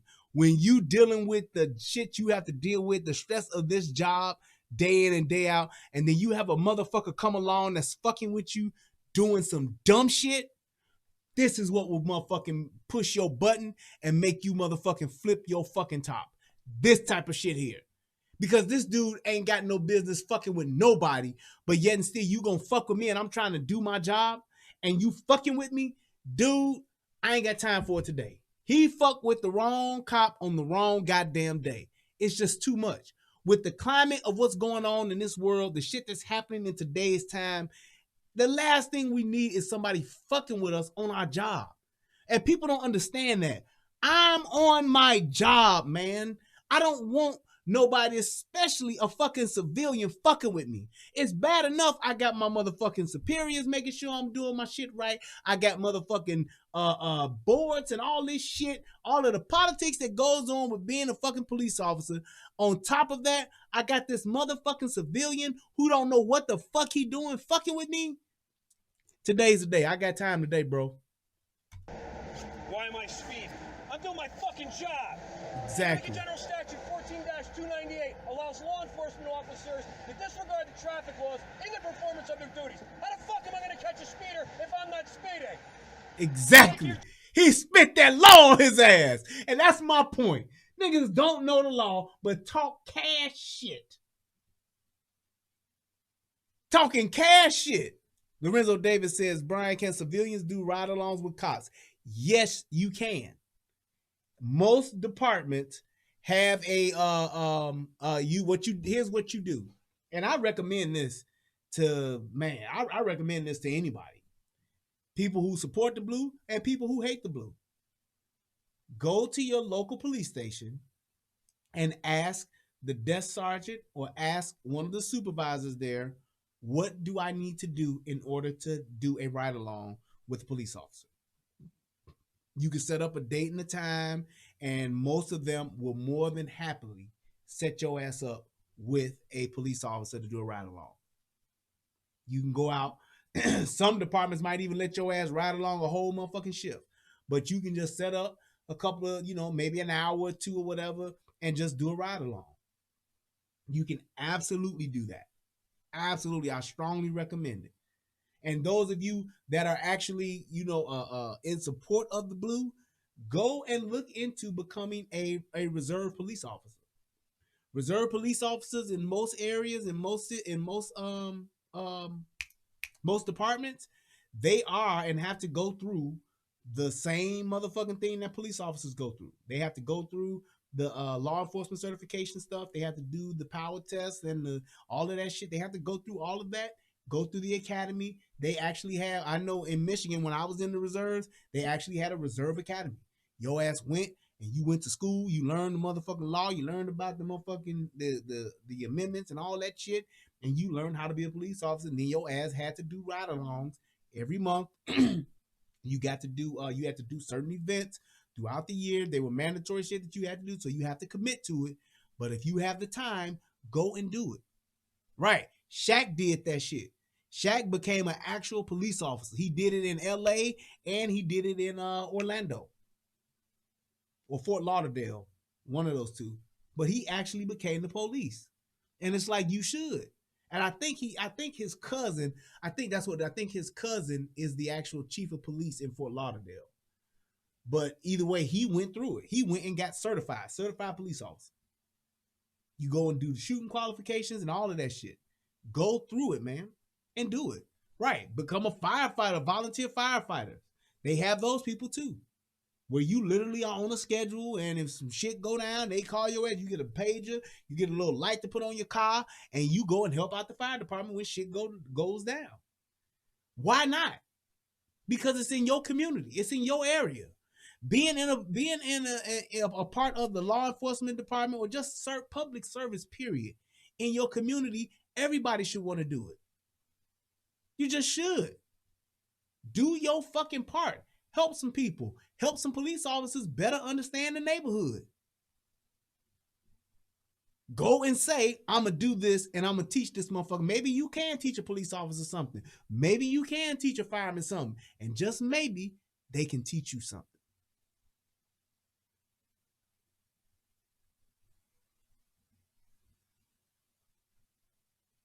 People just go with whatever being said at that time of Brian said the cop has had a bad attitude. Said the cop has a bad attitude. Everyone would agree. I'm out. You see what I mean? Somebody who ain't never been to police, who ain't never put on a badge and a gun, ain't never went and did a power, ain't never went through that, has no tolerance, makes no excuse, makes no leeway for any type of motherfucking, hey man, I may just have a bad day. Now you can go to a restaurant and get bad service. Oh man, it's just a bad day. You can go to the doctor fuck up. Oh man, everybody make mistakes. It's like, I don't understand how people think or have the expectation of a police officer being a perfect person all the time, every single day, and they can't fuck up. I don't understand that. How is it that a police officer, and take it easy, man, have a good night. Since you said you're out, everyone would agree I'm out. I don't understand how the expectation for a police officer to not have a bad day or to fuck up or to not get it right. You're talking about somebody who is day in and day out, who ain't had no off days. And I mean, we had off days, but ain't had no time off. Because these motherfuckers are essential. Can't get stressed out. Nope, not a police officer. Got to be perfect. Can't make the bad call. Can't make a mistake. Nope, got to be perfect. Can't. No way. He said he meant if you said that we are all zombies who would just agree with you. Right. I know what the fuck. I get what he was trying to say. Just because I said it, everybody agree with it, then prove me wrong. That's all I'm saying. You're telling me that a police officer can't make a bad call, can't have a bad day? You're telling me that a police officer can't get frustrated? How is it that a police officer, I must be professional and must do the right thing at all times, no matter what? That can be an expectation, but that doesn't mean that that's a reality. You got teachers that half-ass teach every day. Ain't nobody saying shit about that. What do everybody say about teachers? teachers are underpaid and they overwork and they treated like babysitters. So whatever they do, whatever they don't do, I understand that. That's what motherfuckers say, right? Tell me if I'm lying. Tell me if I'm wrong. That's what people say. A woman fuck up and do some fuck shit. Oh man, she just had, she under a lot of stress. Raising a kid, raising a family is hard, man. Okay? You put your kid in the fucking oven, bitch. She had a bad day. Just like that motherfucker did with Amber Geiger. Amber Geiger shot a motherfucker in his own house. What they do? We gonna fix her hair. We gonna give her a hug and give her a Bible and give her a word before she go to jail. Okay. I get it. That's what we do. Comes to the police because we so busy. Oh, we hate the police. Why? Because the police lock motherfuckers up for doing shit. They don't never give a nigga a break for breaking the law. Okay.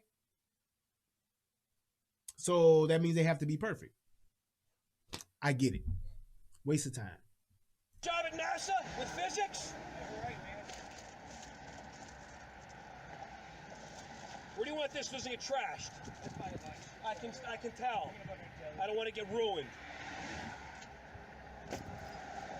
Unfucking believable. It just never fucking ends in this fucking job. I got 14 months. I can't fucking wait to be done. This ought to tell you why our department, instead of having 1,300, has 850 right now. There's a fucking clue to the public. What a bunch of assholes you are. And he has a point. It's like, I would be tired of that shit too, man. It's so many police officers that have retired and are trying to find a way to retire because of what social media and what politicians have done. They have truly vilified all police. They just have. I'm doing my job. A motherfucker shoot at me. I'm wrong. I'm doing my job, executing a warrant. A motherfucker shoots me. I'm wrong. I'm doing my job. I pull over a motherfucker. He fails a fucking breathalyzer test. He's intoxicated. I need to lock him up because that's my job. He beats my ass and motherfucking tries to run away and points a taser at me to deploy it and shoot me with a fucking taser he took from me. I shoot him. I'm wrong. I arrive to a call where a guy is motherfucking passing fake motherfucking money. I try to lock him up. The motherfucker gets locked. Now that was different. He fucked up on that one. I can't give you no pass for George Floyd. I can't. There's no motherfucking excuse for a nigga that gets handcuffed for you to keep your knees on. Fuck that. That officer's a piece of shit. But you get my point. You get my point. Wait, I thought you was gone, Jihad. You said you was out.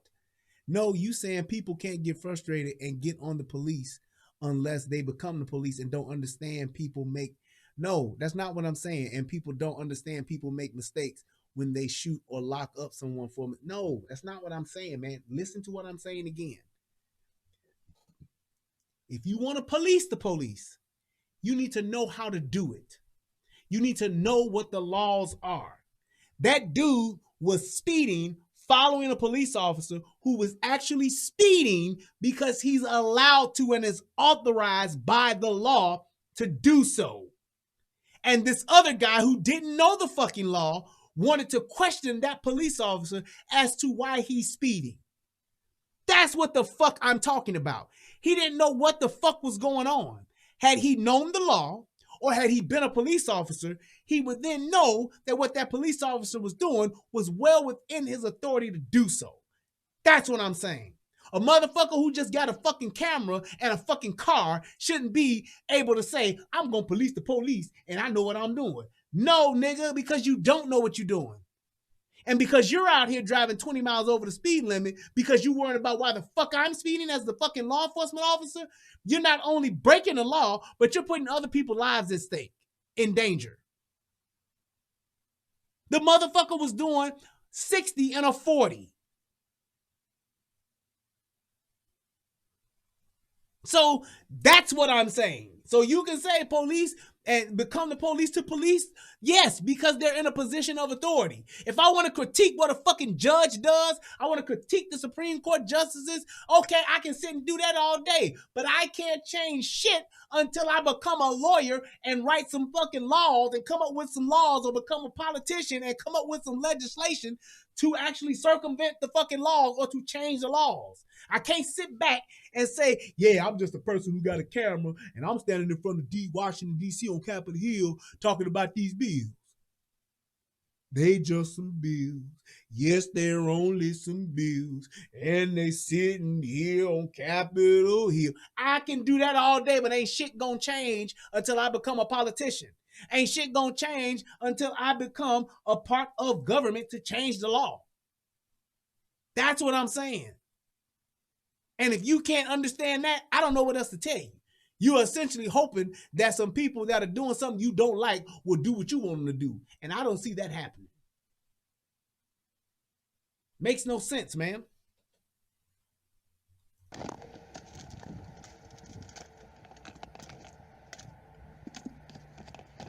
He looking for something too, goddammit. I would too, shit. Damn, how many motherfucking mags that motherfucker got? 3? God damn. Oh, well, most police officers are carrying 3 mags now.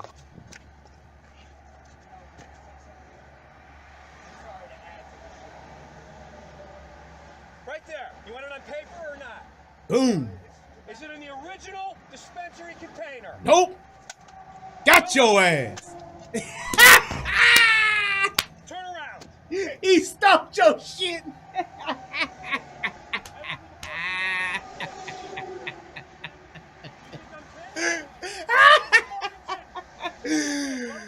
Salute to you, Officer Spina. Don't you ever fuck with me again. Absolutely.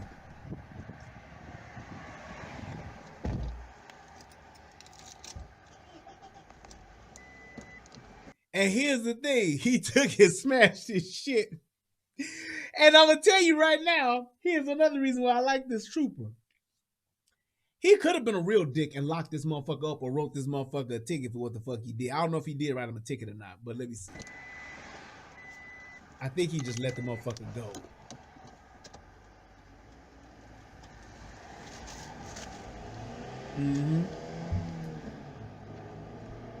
Yup. He did.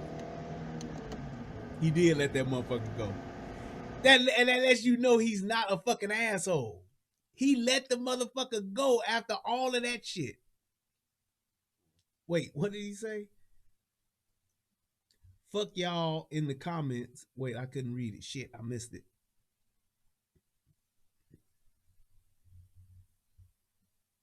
I missed what the fuck he said.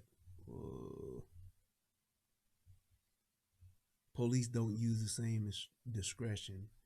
I saw something else that said, fuck y'all in the comment section. I can't read it. Oh, wait, let me see if I can go back here. That's weird how oh, there we go. Fuck y'all in the comments. Brian, my boy, I'm just the woke pro-black brother in the family. Man, it is what it is, but you have to realize, it's like this, Jihad. You the guy in the barbershop that disagrees with everybody in the barbershop just for the sake of disagreeing. And that's fine. But I would like for you to have more substance in your arguments. That's what I'm saying. To have an expectation to say, well, hey, the police could have did this, or the officer could have did that. He should have did this, or he should have did that. You can speculate that, but it's a people person job. So it's like, I'm going to use the tools that I have to say, hey, this is what I'm doing. But when I step outside of the law and I break the law, then that's totally different. That's something you can hold me to because that is the letter of the law. But you have to realize that a police officer's job has a lot of discretion, and people don't know that. Just like how he let that dude go, he didn't have to do that. He could have wrote that motherfucker a ticket for driving 20 miles over and for having weed and not having his marijuana in the dispensary container that it came in. I don't know if that's against the law in Cincinnati. I mean in Connecticut, where he could have locked him up, but he definitely could have gave him a ticket, and he didn't. He let him go and say, "Hey man, stop fucking with me. Don't fuck with me." Plain and simple. And he did that to just be a nice guy to say, "Hey man, I get it, but you doing it the wrong way." And that's what a lot of people do. I understand that people want reform with police. Yes, there should be some reform with police, but motherfuckers are doing it the wrong way. You want to change what the fuck the police do? And I keep saying this. You want to change what the police do? You want to change how the police enforce the law? You have to change the law. You ain't got to go and say, "Oh, that police officer lose their job." No, I felt they shouldn't have did that. Motherfuckers was saying that, what was the dude, the drunk dude that pulled the taser and got shot? What the fuck was his name? I can't think of that dude's name. Somebody will tell me. But the guy that got shot by the police because he fought the police after being drunk than a motherfucker in the Wendy's parking lot, fought the police, pointed the taser at the police, Rayshard Brooks. Thank you, left third. Do you realize motherfuckers was saying that police officer should have drove him home? Motherfuckers was saying that dude should have, the police officer they should have left him in the car to sleep it off. You can't do that. It's like, what the fuck kind of people don't have a clue as to what the law is, but they want to change it because that ain't right. I feel it shouldn't be that way. That's stupid thinking. If you want to change something, if you don't like something, the first thing you need to do is understand what it is that you don't like and understand how it works. Then you figure out how to change that shit. I don't think they should do that. I don't think they should be able to say that. Change the fucking law, man. You want a police officer to let Rayshard Brooks sleep it off in the car? You want it to where police officers mandated to drive Rayshard Brooks to the house? That's law, motherfuckers.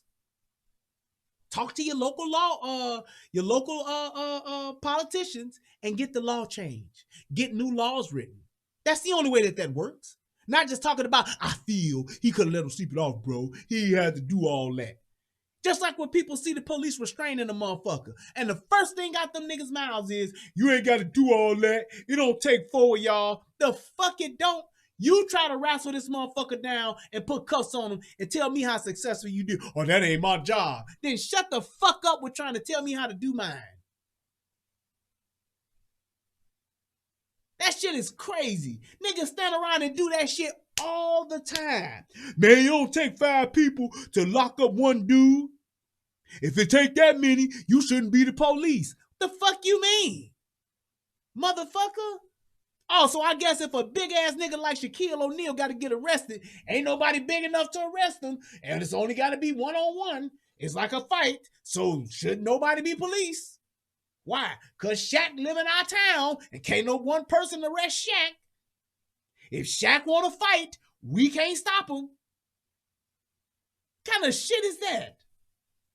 Yes, CJ, niggas just find ways to make excuses no matter how irrational or how illogical they are. Stupid shit. Just like that loudmouth bitch, that was in Connecticut too, ain't that some shit? The loudmouth bitch from Hartford, Connecticut. That bitch was loud and ignorant than a motherfucker. And you know what motherfucker said when they was arresting her? "Where the female officer?" Motherfucker, I don't need a female to arrest another female. And that bitch was so fucking manly and strong, couldn't a single female arrest her if she wanted to. But why would you think I would need a female to arrest a female? No, that's stupid nigga shit because they thinking, "Oh, well, you can't put your hands on a woman unless you're a female officer." No, motherfucker. Now, maybe a female officer should strip search a motherfucking female. But arresting a motherfucking female? Fuck you mean? What the fuck am I gonna do? They teach you how to pat down a woman. Stupid motherfuckers. But, to my point, you wouldn't know that unless you became a law enforcement officer. You wouldn't know that unless you knew the law and how police officers and knew police policy. and procedures. You wouldn't know that unless you learned it. You don't know that they teach you, don't use this side of your hand, you use this side to do a rough pat down of a female. So that the bitch won't say you grabbed her titties. So the bitch won't say that you fingered her pussy like Joe Biden did. You use the back of your hand and you go ahead and you do your pat down. You can still check for everything you need to check for. Make sure this bitch ain't got no knife or nothing under a titty or gonna put some crack or something in the seat or whatever. You want to make sure that you patting the motherfucker down. Make sure the bitch ain't got a gun or a knife on her, because she'll stab the shit out of your ass like a nigga would. But you use the back of your hand. Dumbass. You need a female. No, I don't.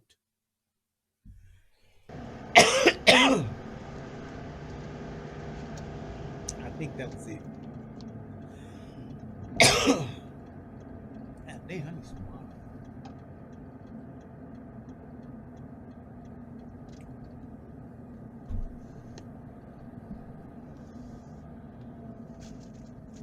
But now this dude licking his motherfucking wounds and got his ass let go after all of that shit when he didn't have to. That police officer absolutely was well within his right to lock that motherfucker up. And he didn't. I'm going to go through this real quick just to show this motherfucker. This the actual dash cam. Oh shit, he got the Can I just ask you why you're webcam riding too. their butt like that and speeding, man? I'm running his license plate because everybody else is Shit, speeding. let me Why give are a you credit to speeding? that. Shout out to New World Media for motherfucking syncing both of these. That's what's up. I was only going 60. Speed limit's 40. 50. Signs. Okay. Well, bye. All right. Favor. Oh, give me the weed too. No, I have a. Yeah. I have a medical marijuana card. Step out. I have a card. Step out. All right. Stop, man. You want to fucking run your mouth? No problem. Jihad, you got to realize this, man. There's a way to argue a point, dude. Just like when you was on the show before and we had a disagreement. There is a way to argue a point. And that's one of the things that Tommy always talk about. It's our responsibility, especially when you want to get your point across, to not only be able to articulate, but know how to have a conversation to argue a point. That's just all it is. And that's why the people in Soto Nation be on your ass, including myself. You got to know how to not only articulate, but how to have a conversation. I can have 10 points, but I don't need to run all 10 of those points down consecutively. I need to be able to lay out a couple and have a discussion about those, get to an actual resolution, lay out a couple more, and do the same thing and work my way through my 10 points. That's just how you do it. That's the art of having a conversation. You don't just dump all the shit out on the table and say, he did this, he did that, he did this, he did that, he did this, he did that, he did that, and I said that, and then he said that, and then he said that, and 10 minutes later, you like, now what? Nigga, you laid down like 9 fucking points and didn't let me respond to none of them. You can't do that. That's not a conversation. That's all. You came to the right side. Step out. All right, stop. Yeah. Hands, please. Lunge back. Anything sharp? No, sir. Where's the marijuana? I have it in my car, but I have Where's a the weed card? card. I have a weed card. I have a weed card. And what's funny too, this dude didn't even realize he's carrying weed and don't know the legalities of carrying the weed. Why wouldn't you do that? You got your weed, it's supposed to be in the dispensary container in which it was purchased in. Why wouldn't you have that? Because what that does is that, and they do that because they want to make sure that you ain't just got some illegal weed, you actually buying the shit from the motherfucker. So I guess, I don't know. But I'm just saying, why wouldn't you have it the way you're supposed to have it when you're carrying it? Why wouldn't you do that? Especially when you policing the police. You're not under arrest. All right. Oh my goodness. I said something right there. You gonna police the police, but you ain't got your shit in order to where you can police the police legally. That's just like having an illegal gun or having a dead body in your trunk, talking about I'm policing the police. Dead body been in your trunk for 2 weeks, so now when the police pull you over, the shit is stinking to high heaven, and they be like, wait, pop your trunk. You can't do that. Actually, I can, sir. That's illegal search and seizure. Actually, it's not. I have probable cause because it smells like a dead body is in your fucking trunk, you asshole. Why would you be following the police with a dead body in your trunk? And I can fucking smell it. That ain't got nothing to do with why I'm following you though. Doesn't matter. Doesn't fucking matter. See, just like he said, when I get high, I want to follow the police too.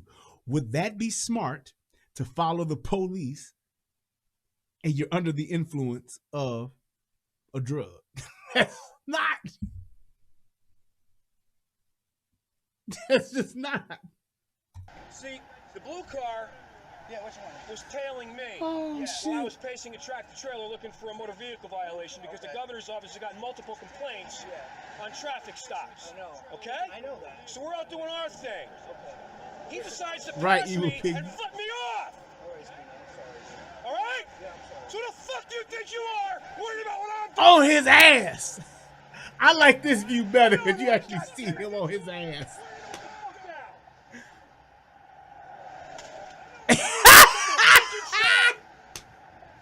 Mind your own goddamn business. You're fucking speeding. How about I start with that? Yep. No shit. I was following that kid for a reason. And if you hadn't done that fucking stupid stunt, I'd be with him right now. Yep. No. You just couldn't leave it alone, could you? Couldn't leave it alone. God help you if there's anything illegal in this car. Is it in the original dispensary container? Right. What? Is it in the original dispensary container? Direct Then question. You're fucked. Then you're How's fucked. that sound? No shit. Mind your own fucking business next time. Yeah, it's called shut the fuck up. I was driving along, I was gonna head to a simple citation that I give, but no. He said, but no. Just couldn't Yeah. finish. Where you going anyway? Where do you work? Where? What's that? Paper? Yeah, you know, like the liquor bottles and stuff that the shit comes in, like the trays. And look, Evil Piggy, here's the thing though, in all actuality. If I was this guy, Sergeant, I would put him on administrative leave too. I would put him on desk duty, actually. And the reason why is because even though his behavior personally was warranted, I can clearly see that my officer, one of my guys, is actually high strung and he's stressed out. Because this isn't how most police officers behave. I totally understand why he did it. And as a civilian, I'm like, hell yeah, nigga. But I would definitely get him. I would say, hey, look, Spina, you've been here 20 years. You got 14 months left. You're a great cop, man. I've never had any problems with you, whatever the case may be. Look, here's what you do. I'm going to put you on desk duty for a couple of weeks. You go go talk to, the department's psych team or whatever the case may be. And that's pretty much it. As long as the psych team say you okay, then you can come back and we'll ease you back in. But I'm gonna put you on desk duty for a few weeks, maybe a month, and just let you relax. That's what I would do as a sergeant, as a supervisor. That's what I would do, just because I seen how he lost it.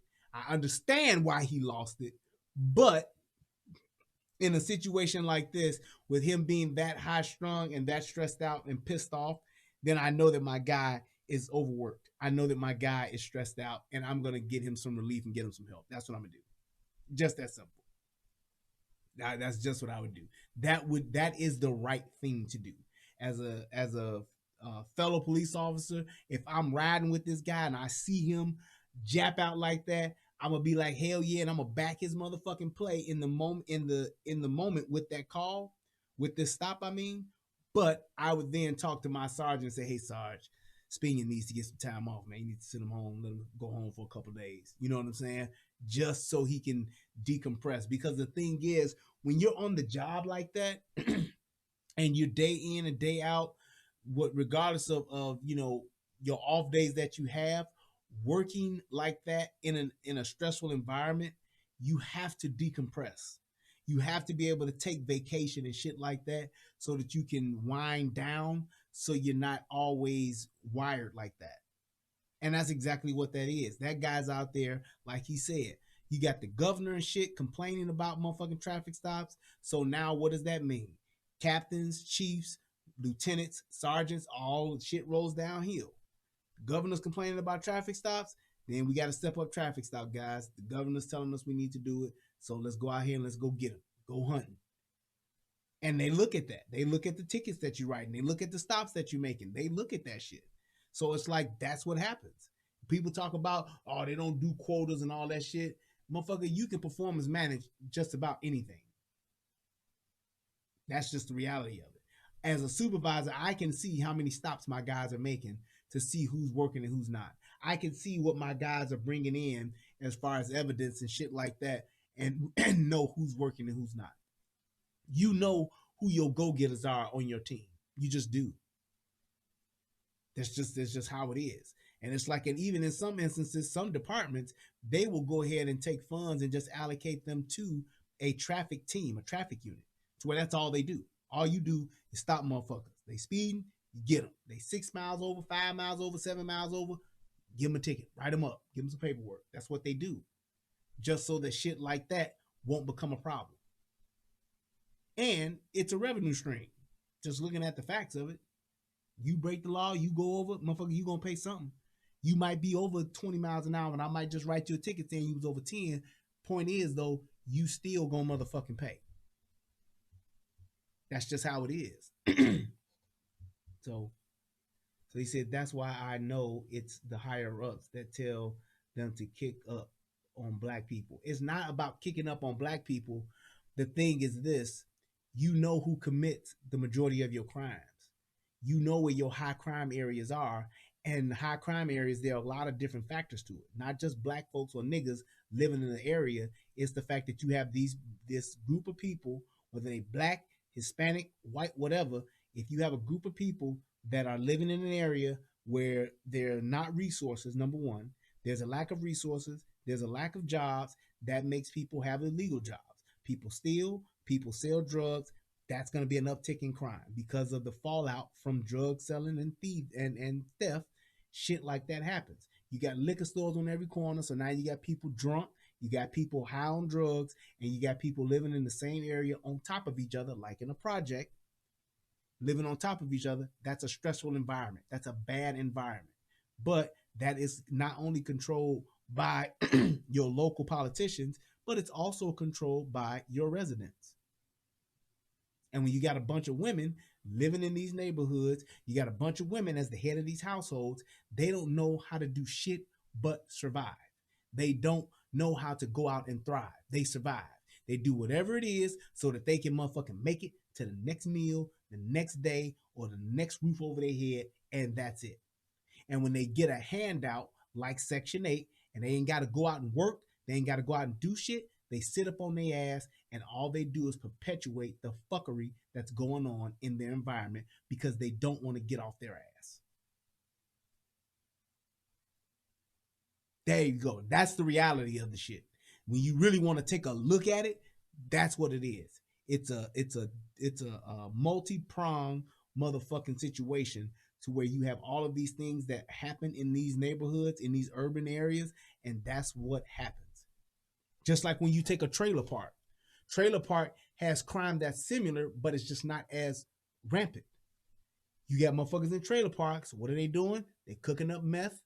They still beating their motherfucking girlfriends and their wives. You still have the domestic issue, but you don't have fucking shootouts and drive-bys like you do in these neighborhoods because these motherfuckers grow up wanting that they're encouraged to kill each other.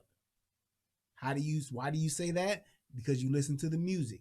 It's beaten to their heads. You look at the shit that they're watching on TV. It's beaten to their heads. You listen to the motherfucking Chief Keefs and all them motherfuckers.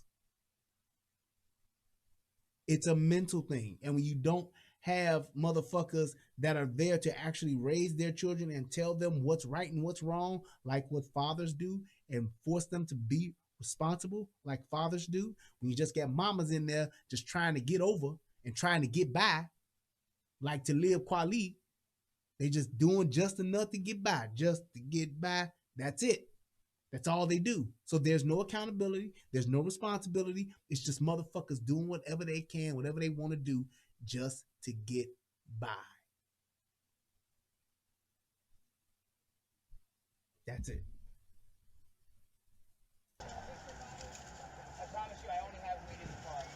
I promise you I only have weed in the car. I promise. Now you promising motherfuckers now, huh? Ain't you? A heat seeker is something that draws attention to itself. Heat-seeking missiles, they go for the heat. Sit the fuck down. Did I tell you them off? Yep. And make sure y'all click that like button, man. Click that subscribe button on both sides. Scott says, according to that crooked DA Rashad, why am I speeding? I'm doing my fucking job. Connecticut General Statute 14-298 allows law enforcement officers to disregard the traffic laws in the performance of their duties. How the fuck am I going to catch a speeder if I'm not speeding? You late for your job at NASA with physics? And that was the thing too with this guy. So you want to police the police? Fine. Where the fuck does flipping off the police become a part of you policing the police? I just throw that little nugget out there. If that's my job, that's my goal. I want to police the police to make sure they're doing things the right way, and I want to document it. Great. Why the fuck do you feel the need to give them the finger? Because you want to fuck with them. You want to be an asshole. And then when you get fucked with, now he ain't right. That ain't what it's supposed to be like. They supposed to be the better people. They supposed to do a different job. They supposed to do it different. It's bullshit. You deserve that shit. You got what you got because you was fucking with people. So you saying the system that created this ghetto mess is led by the grown-ups and higher-ups? No, what I'm saying is this. The system is created and maintained by the law. It is created and maintained by the politicians. And here's where the whole, if it's racist and it's racism, then what do you say about black politicians that are in these same areas that are not making any changes?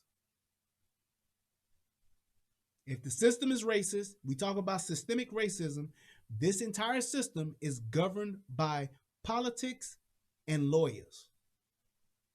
There's law and order. You got people, politics is basically, the politicians are distributing the power and the resources.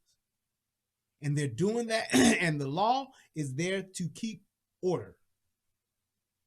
So if you have a problem in these areas, and these areas are governed by black politicians, where's the systemic racism? I'll wait.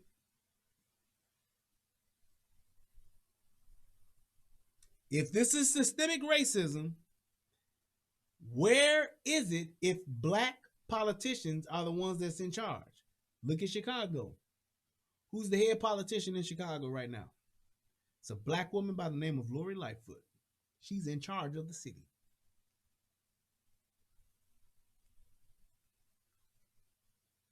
I'll let that sink in. You look at the aldermen in that city, which are the politicians that report to Lori Lightfoot. They represent the different areas or the different wards of Chicago. The majority of them are black or Hispanic. There are white ones, but that would mean that there wouldn't be or shouldn't be systemic racism in those black areas. Houston, you're right. Houston mayor, black. Baltimore, black. See where I'm going with this? You see where I'm going with this? When you look at these areas, Detroit, been black for forever. Detroit, if I'm not mistaken, and correct me if I'm wrong, please do. I hope I may have somebody in from Detroit in here.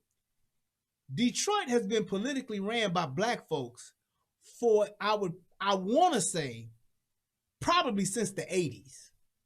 I could be wrong, but let me know. If I'm not mistaken, Detroit has been ran by black politicians since the 80s. How is there systemic racism there? That's all I'm saying. That's all I'm saying. Look at Atlanta. Top cop, black. Mayor, black.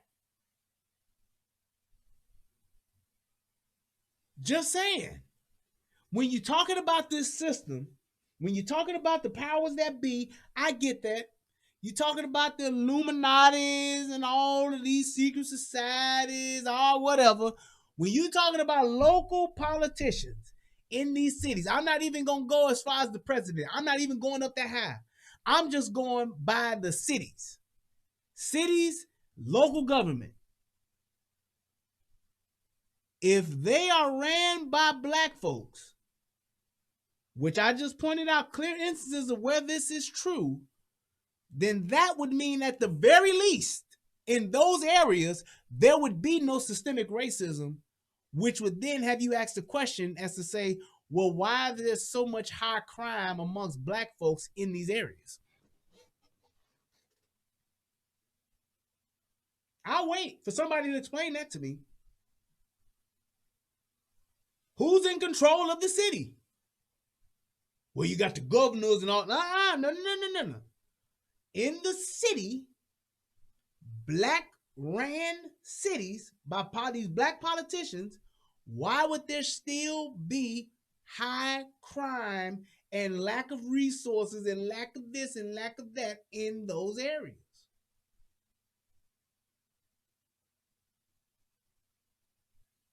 Just saying. Look at Marion Barry. Right, David Dinkins. I'm just saying, when you're talking about all of these different things, when you talk, hey, what's up, Southern Girl? Thank you for the $20 donation. That's what's up. And who else donated? I saw somebody else donated too. I need to call y'all out. But when you're talking about all of these different people that are in these, and I'm like I said, I'm not even going into the high government areas. I'm not going there. I'm talking straight up cities. Cities, neighborhoods where these black folks are running the show. Where in the fuck is the systemic racism then? Or are we saying that these black people are participating in the systemic racism that we voting for? The preachers that's putting these politicians up in the pulpit saying y'all go vote for them. How is it? Where is the racism in that? The black mayors are really fighting with arms tied because they don't have much power of that shit. That's not true. The mayor is the mayor. They are in control of the budget, which means they are in control of how the money is spent. That's not true. That is not true. They appoint the positions that they have to appoint those people. They have the authority to do it. That's why they're the mayor. That's it. Just like in Illinois, you're talking about the mayor, you're talking about the governor. Those are the two people that run Illinois. Well, I'm sorry. The one person that runs Illinois is the governor. The person that runs Chicago is the mayor. The governor can't come into the city of Chicago and say, yeah, we're going to do this and we're going to do that. We're going to supersede what the mayor say. It don't work that way. That's why they have a mayor. They're big enough to have another motherfucker in charge. Essentially, that's what it is. When you get big enough to where you have another person in charge, that's what you have in charge. That's why you have a mayor in these big, when you talk about these major cities, that's what it is. Are there any black governors? Just saying.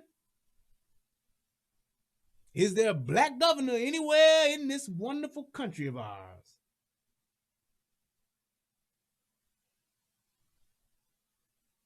Yeah, and even the Cook County Board President, Tony Preckwinkle, they are still the county administrator or the county board president, whatever the case may be.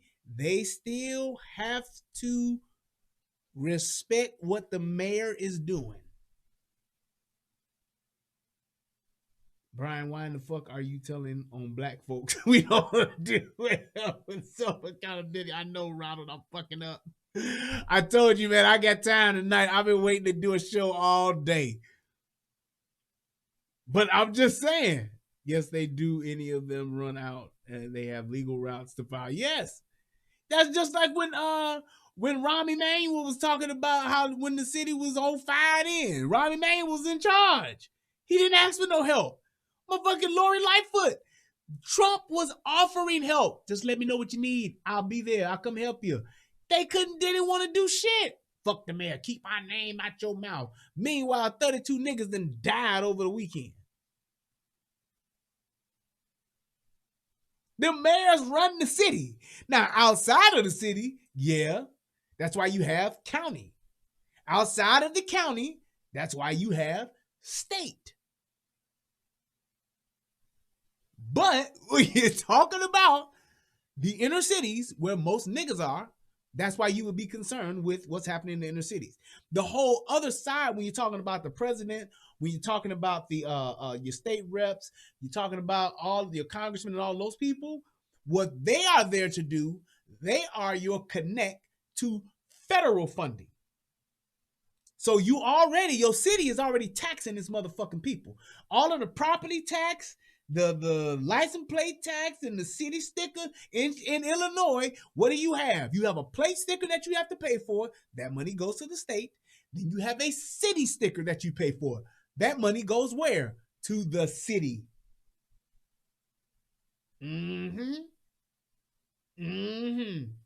Your property tax that you pay in the city go to the city. You look at your property tax bill, that shit go to the county, which is in the city, Cook County, city of motherfucking Chicago. That's who you paying. The garbage man, city of Chicago. That's what it is. It's not a thing to where, oh, well, they can't do this. Their hands are tied. They got control of the city. City.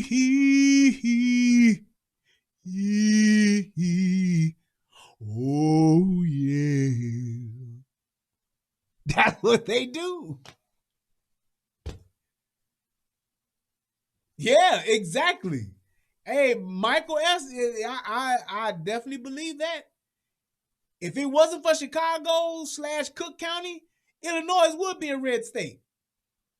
Because all them motherfuckers down in Peoria, all them motherfuckers out in Naperville, all them motherfuckers up in Evanston, all them motherfuckers out in Lake Park, and all them motherfuckers, they red like them, they voting for Trump like a motherfucker.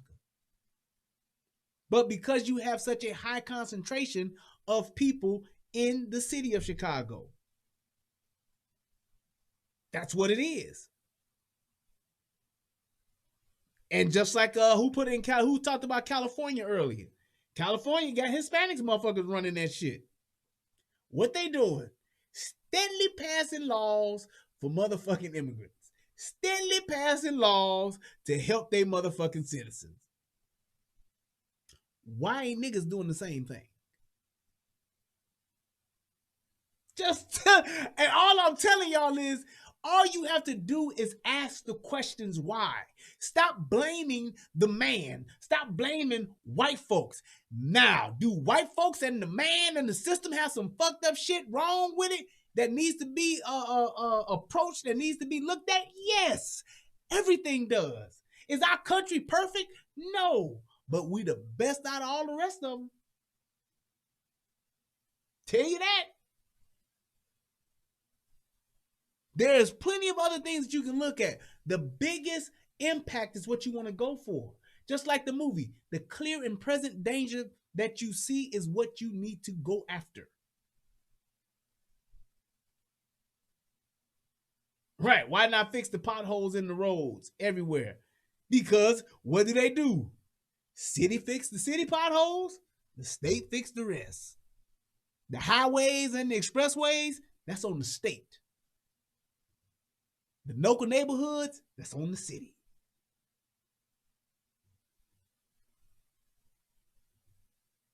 That's all it is. I'm just telling you, you have to ask the questions why, and look at what the facts are and look at what the law says.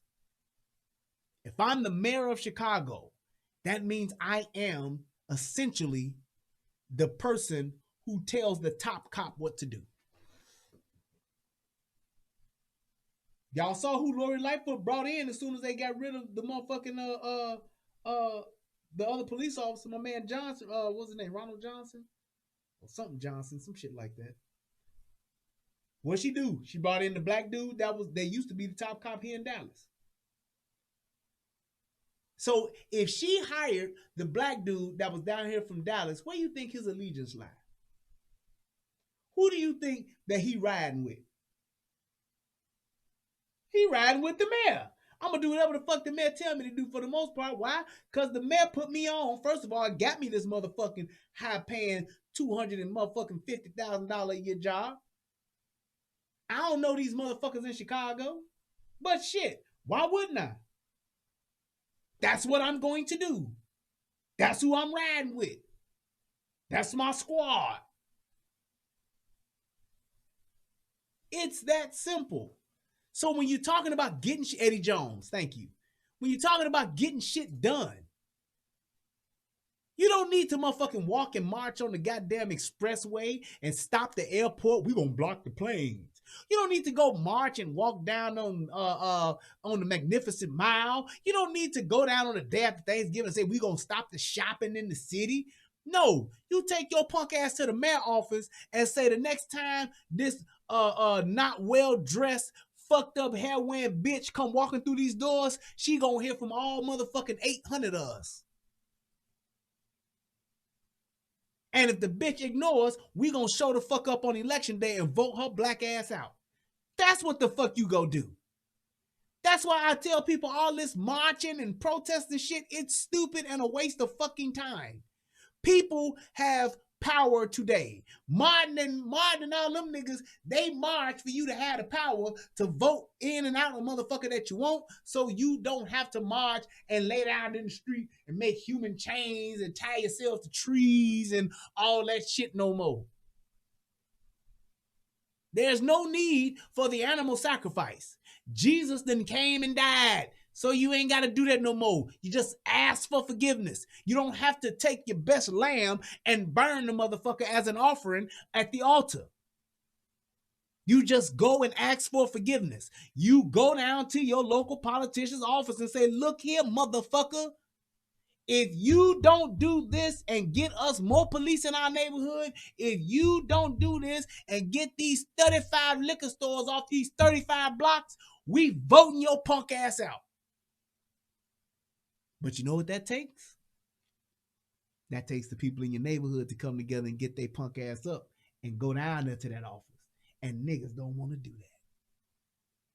that. Niggas ain't ready to go march and talk to their local politician until their cousin get shot, until their little niece get killed, until their uncle get shot up, until their mama catch a bullet. That's when niggas start saying, we need to go talk to the pastor. We need to go talk to the alderman. We need to go talk to the precinct captain.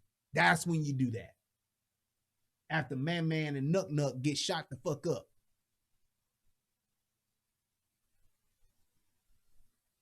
That's what I'm saying. If you want to change some shit, if you don't like the way shit is being done, you have to learn that thing that it is, understand where the shit is wrong at, and then you have to change the fucking law. You have to get the right politician to go and change the law. You want to stop police officers from shooting a motherfucker in the back? You need a law to do that. You need a law to do it. That's the only way it's going to stop. You have to make it to where the rules say the police can't shoot a motherfucker in the back. Now, there's a lot that comes along with that. Because what happens if I got my back to you, but I'm shooting like this? I still can't shoot you? Oh, okay. Wonder how well that's going to go over. But you're at least having the conversation to do a different thing, to do a thing, to make a thing better than what it is. And that's the same thing with this country, y'all. Y'all want to change the way shit is in this country. And that's another reason why I said what I said a few months back about politicians. Politicians is what's wrong with this fucking country. We need to start voting for regular Joe Schmo motherfuckers. That's one of the things that I like about Donald Trump is that he's not a politician. He's not well-spoken. He's not a finesser. He not gonna come and tell me what the fuck I want to hear just to tell me what the fuck I want to hear because he think he a motherfucking smooth operator like Sade. He ain't gonna come and talk that bullshit to me. He might say some shit to where the truth will come out and he'll fuck up and tell on himself and tell her like, that's the motherfucker I want to hear from. A motherfucker who ain't a finesser and a fuck around and get caught up in their lie. As opposed to a seasoned fucking politician that's telling you the same bullshit they've been telling you for 47 fucking years and the shit ain't got motherfucking stopped yet. And that's why they're still doing it. To the point to where a motherfucker feel as though they can tell your punk ass, if you don't vote for me, punk ass nigga, your bitch ass ain't black. Nah, I'm out. My wife got to use the internet. Just saying. Why wouldn't you want to have, I want a motherfucker that just motherfucking left their job 2 years ago and decided to become a motherfucking congressman. I want that motherfucker to go and represent me in Washington as opposed to a nigga who's been generationally put into office because his father, his grandfather, his great-grandfather, and his great-great-grandfather was all politicians too, like the fucking Ford family. Goddamn Fords down in Tennessee, they been fucking politicians. Generational politicians. My daddy's daddy was a motherfucking congressman. It's my right to be down here. That's what I'm saying. We need to get away from wanting a smooth motherfucker to come and talk us out of our shit and bending us over all the while and ain't telling us shit about what the fuck they doing until the dick's in and we already been fucked. Right, like the Bushes. They motherfucking, they feel they have a sense of entitlement to politics. We supposed to be here. My daddy's daddy, my daddy's daddy's daddy, my granddaddy, my great-granddaddy, they all in here. Just saying. When you talking about saying who you want to represent you, I want a motherfucker that ain't for the bullshit, ain't for the motherfucking, oh, we gonna go and we gonna do this and we gonna do what we always, when all the while they like, yeah, I know I'm supposed to say it, that's because what my daddy said. I'm like my daddy. They voted for him for 30 years. The fact that people are cool with what Biden has done, well, pretty much ain't done shit in 47 years. That's why that was one of the coldest things motherfucking Trump said in that goddamn, that wasn't even a fucking debate. That was a fucking bitch session.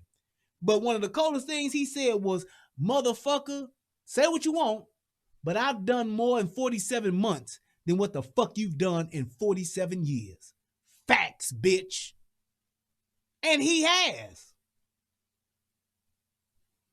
Biden ain't done shit, y'all, but got paid and got his kids paid. That's the reality of it. And locked up a bunch of niggas doing it. Say what you want to say. Talk the shit you want to talk. Hey, I get it. You don't like Trump? Fine. But look at what the fuck you voting for, trying to get away from what the fuck that's already been voted on.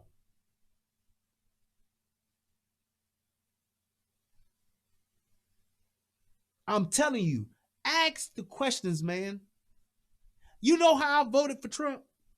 My vote for Trump was literally, my decision to vote for Trump was actually up to the actual moment to where I punched the ballot. I was on the fence that much. Hillary or motherfucking Trump? Hillary or Trump? I'm talking all the way in the line. I'm talking all the way to the point where I'm in the booth. I was sitting there like, God damn.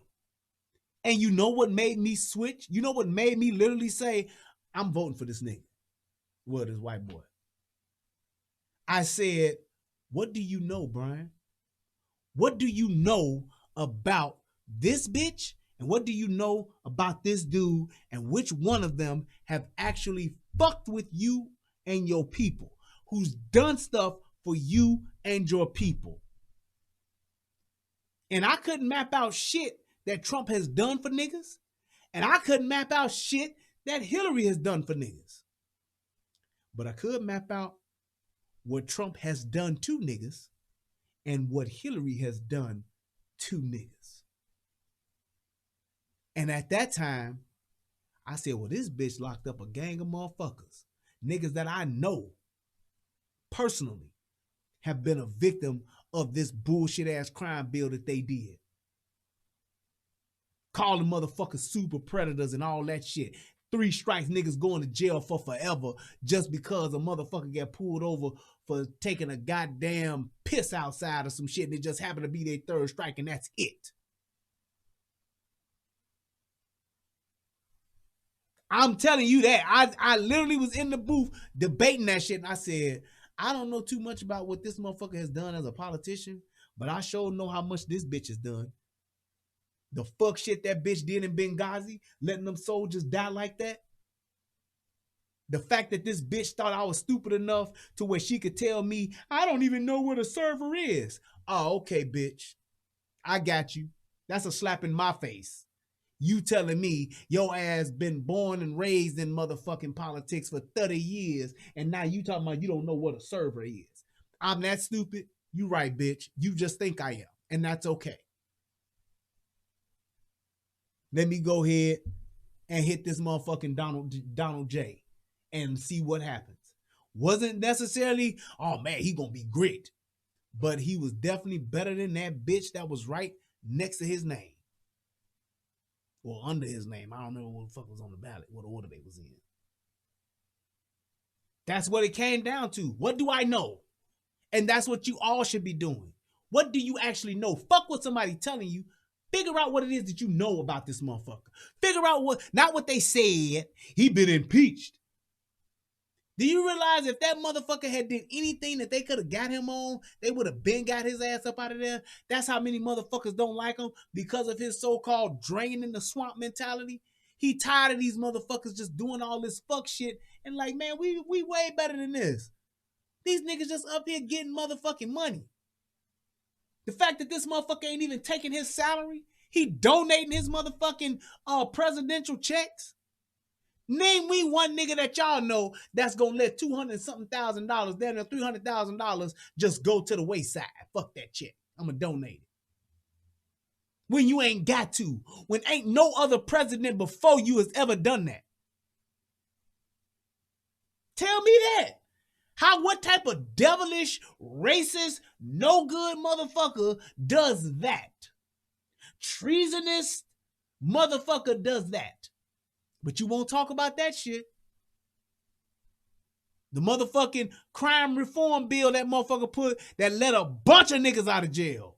You won't talk about that shit, but he's a racist.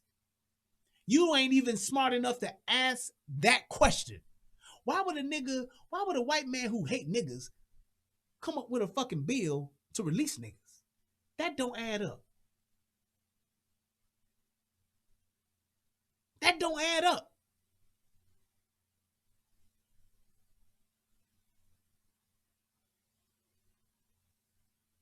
He could give the death penalty to black men on trial right now. But what'd he do? He let a bunch of niggas out of jail, Jihad. See what I mean? You coming up with a if as opposed to a fucking fact. That makes no sense. If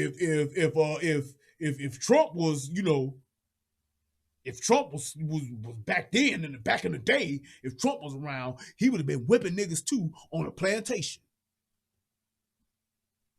First of all, we ain't back in the day. First of all, he ain't back in the day. Second of all, we talking about what he did today, and I can clearly show you what this motherfucker has done, give you factual evidence of what he's done that has actually helped niggas as opposed to hurt niggas. But that don't matter.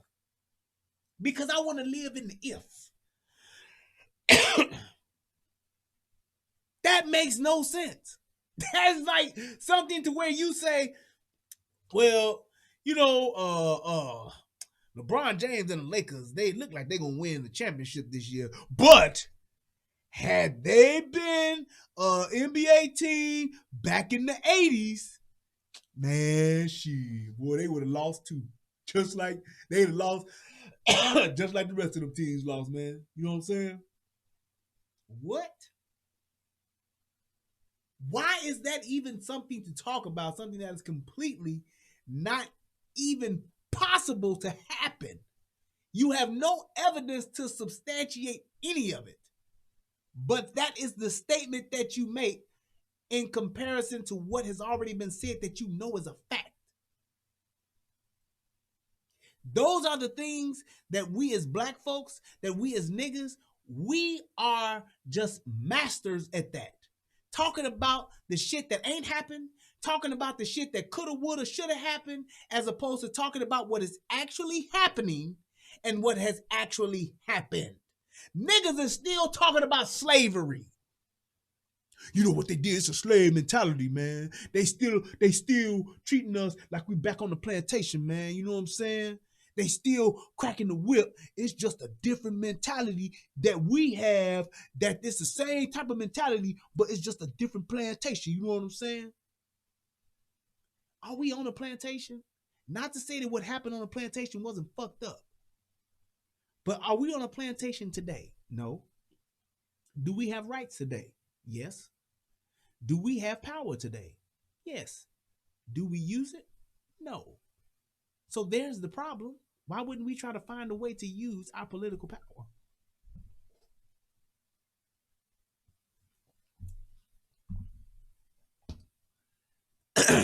Just saying. You know why though? Because it's easier to make Trump the bad guy. Because Trump ain't gonna come out and call niggas liars. Trump ain't gonna sit. And you know why he don't? Because when you make enough money and when you rich enough to where it don't matter one way or the other way, you don't give a fuck, which is how most rich people carry themselves. They don't give a fuck because they're rich.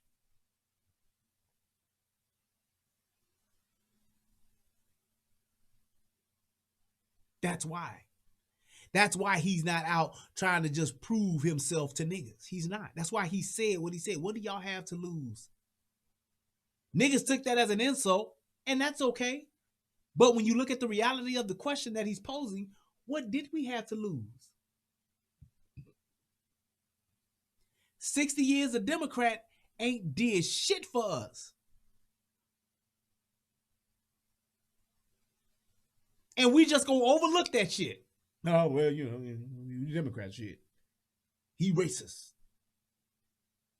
Oh, okay. So when that nigga was taking pictures with Wu-Tang, taking pictures with Snoop Dogg, that's what racists do. That's what white racist men have a known history of hanging out with hip-hop stars, taking pictures with black artists, hanging out with black people, hanging out with motherfucking black stars. They have a known history of doing this.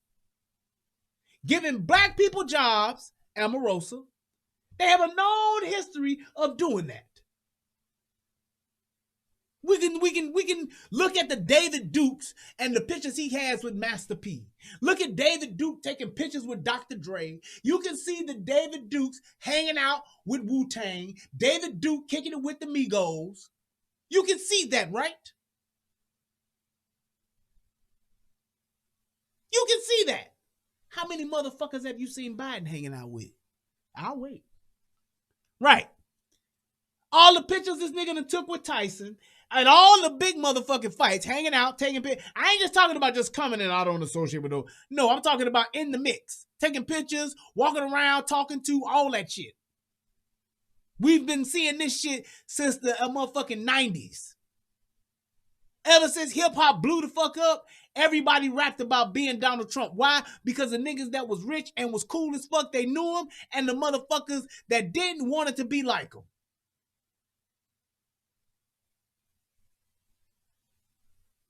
But the minute the media say, you know he's a racist, what? Can't be on his side now. He a racist. Who said it? Oh, CNN. Who said it? Them other white people. Oh, okay. he said he didn't want niggas in his hotels because they tear shit up. I don't want niggas. If I had a hotel, the last motherfuckers I would want in my hotel is niggas. Why? Because what do niggas do in hotels? Niggas smoke weed in hotels, they drink in hotels, they motherfucking fuck bitches in hotels and play loud ass music in hotels, and they fuck shit up.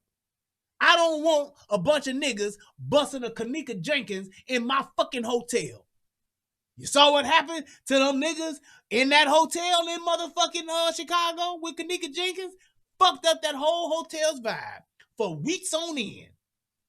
Said the hotel was harvesting her organs. Niggas outside with pots and pans, motherfucking acting like they're in a fucking drum line and shit like that for weeks. So no, I wouldn't want a bunch of niggas in my hotel neither. Fuck that. I'ma say it. Do you think black people went into Trump Hotel? Yes. Have black people stayed in that hotel? Yes. R. Kelly was living in there and was trapping several bitches in the closet in a Trump hotel. Trump didn't put him out. Just saying. Well, he said that he grabbed women by the pussy. How many bitches have come forward and said he grabbed me by the pussy and I told him no. I didn't want him to. I ain't seen one. Other question is, you got, if that's your moral value, your moral compass is saying that he's wrong for doing that, then how about the Democratic candidate that basically forced his finger in a bitch and finger banged her in the basement of a motherfucking the Capitol or some shit, whatever the fuck they was. What about that? What about the fact that his running mate said he was a racist? And what about the fact that his running mate said she believed the women that have come forth and said that this motherfucker has inappropriately touched them? But now that's his running mate. Where's your moral compass on that shit? It's just like how black bitches be talking about, oh, I don't believe in abortion, but you believe in premarital sex. What? I ain't had no abortion because I don't believe in that. I'm a Christian. So why the fuck was you fucking these 4 niggas and fucking them raw at that and then got pregnant? Why would you do that if you a Christian? Well, everybody ain't perfect. You see what I mean? All right. That's enough of my rant, man. That's enough of my rant. Trump charged his apartment much higher for blacks and still didn't want to rent to them as if they were poor black people. I would love to see the factual evidence that showed that he charged them higher rent. And then I would still ask the question, if that's the case, if I know that I'm being charged higher rent, why would I stay in that place? But I would like to see that. That would be something, if you could email that to me, Jihad, I would really like to see that. Some factual evidence, not what a motherfucker said, but some factual evidence to show, hey, these 2 people, one was white, one was black, stayed in the same type of building, the same square footage, same floor in an apartment, and that motherfucker charged this motherfucker this much more than that one. Here's the factual evidence and the lease paperwork to show that. Would love to see it. That would be show worthy. But let's go ahead and let's wrap this up. I want to first of all give a shout out to everybody that donated. Thanks to everybody that hit me in the super chat today. I appreciate you all. Let me go ahead and give a shout out to those that have donated via the Cash App. And we got about 4 or 5 of them motherfuckers. That's what's up. Reading that be. Hey man, I tell you, it's all about having the conversation, man. I just want it to be a real conversation. That's all. The conversation that's of value and of substance. I love Soul Nation. Look, shout out to my man Angry Man. Hit your boy with $5. He said for roasting Jackson Larry. That's my man. Thank you. And shout out to April Jones. Who? April Jones. Hit your boy with $5. She says for a great show. Thank you so much. Also, my man Scholar Boy, hit your boy off with $5. That's what's up. Thank you for your donation too. And my man Leighton Trepp hit your boy off with $15. He says, well, you do too know what it means. You do too know what it means. Yeah, I did. But hey, I wanted to have some fun. And shout out to my man Night Train. Night Train, boy. You always keep your boy on, man. Night Train hit your boy off with $50. What's up with that? Thank you, brother. I appreciate you. Appreciate you. Let's see. And my man Reginald Locklear hit your boy off with $5 as well. Oh, man, he said shimp. That was the word for the day. Today's show is brought to you by the word shimp. Don't be a shimp in the world. Be a Mo, Larry, or Curly. Don't be an AOL internet person. Be a Comcast or a Charter user. Oh man. All right, let me just double check I ain't double check. I ain't never checked. Let me check the PayPal and then we gonna get it on up out of here. Oh man, that was too funny. Let's see. Oh shit. Why is this shit doing this? It takes forever sometimes for the PayPal to refresh. I don't know why, but nope, ain't nobody hit me up on the PayPal. Last person hit me up on the PayPal was Rosalinda Sotomayor. So that was last show. So I just want to say thank you, everybody. I had a great time tonight. I really did. I had a really good time, a bunch of fun. We got it in. Shout out to Shimp, aka Jackson Larry,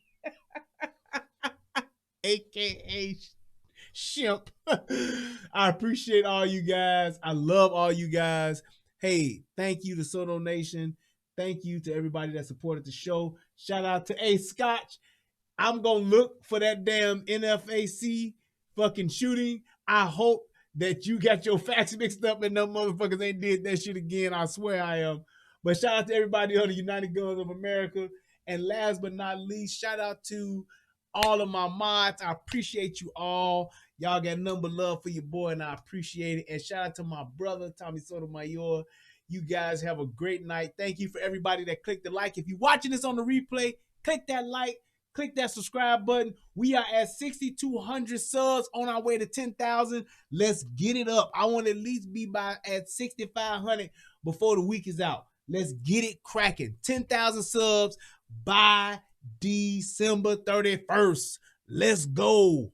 Keep on supporting, keep subscribing, and keep clicking that like button. Thank you, guys. I love y'all. Until next time, peace, and I'm out.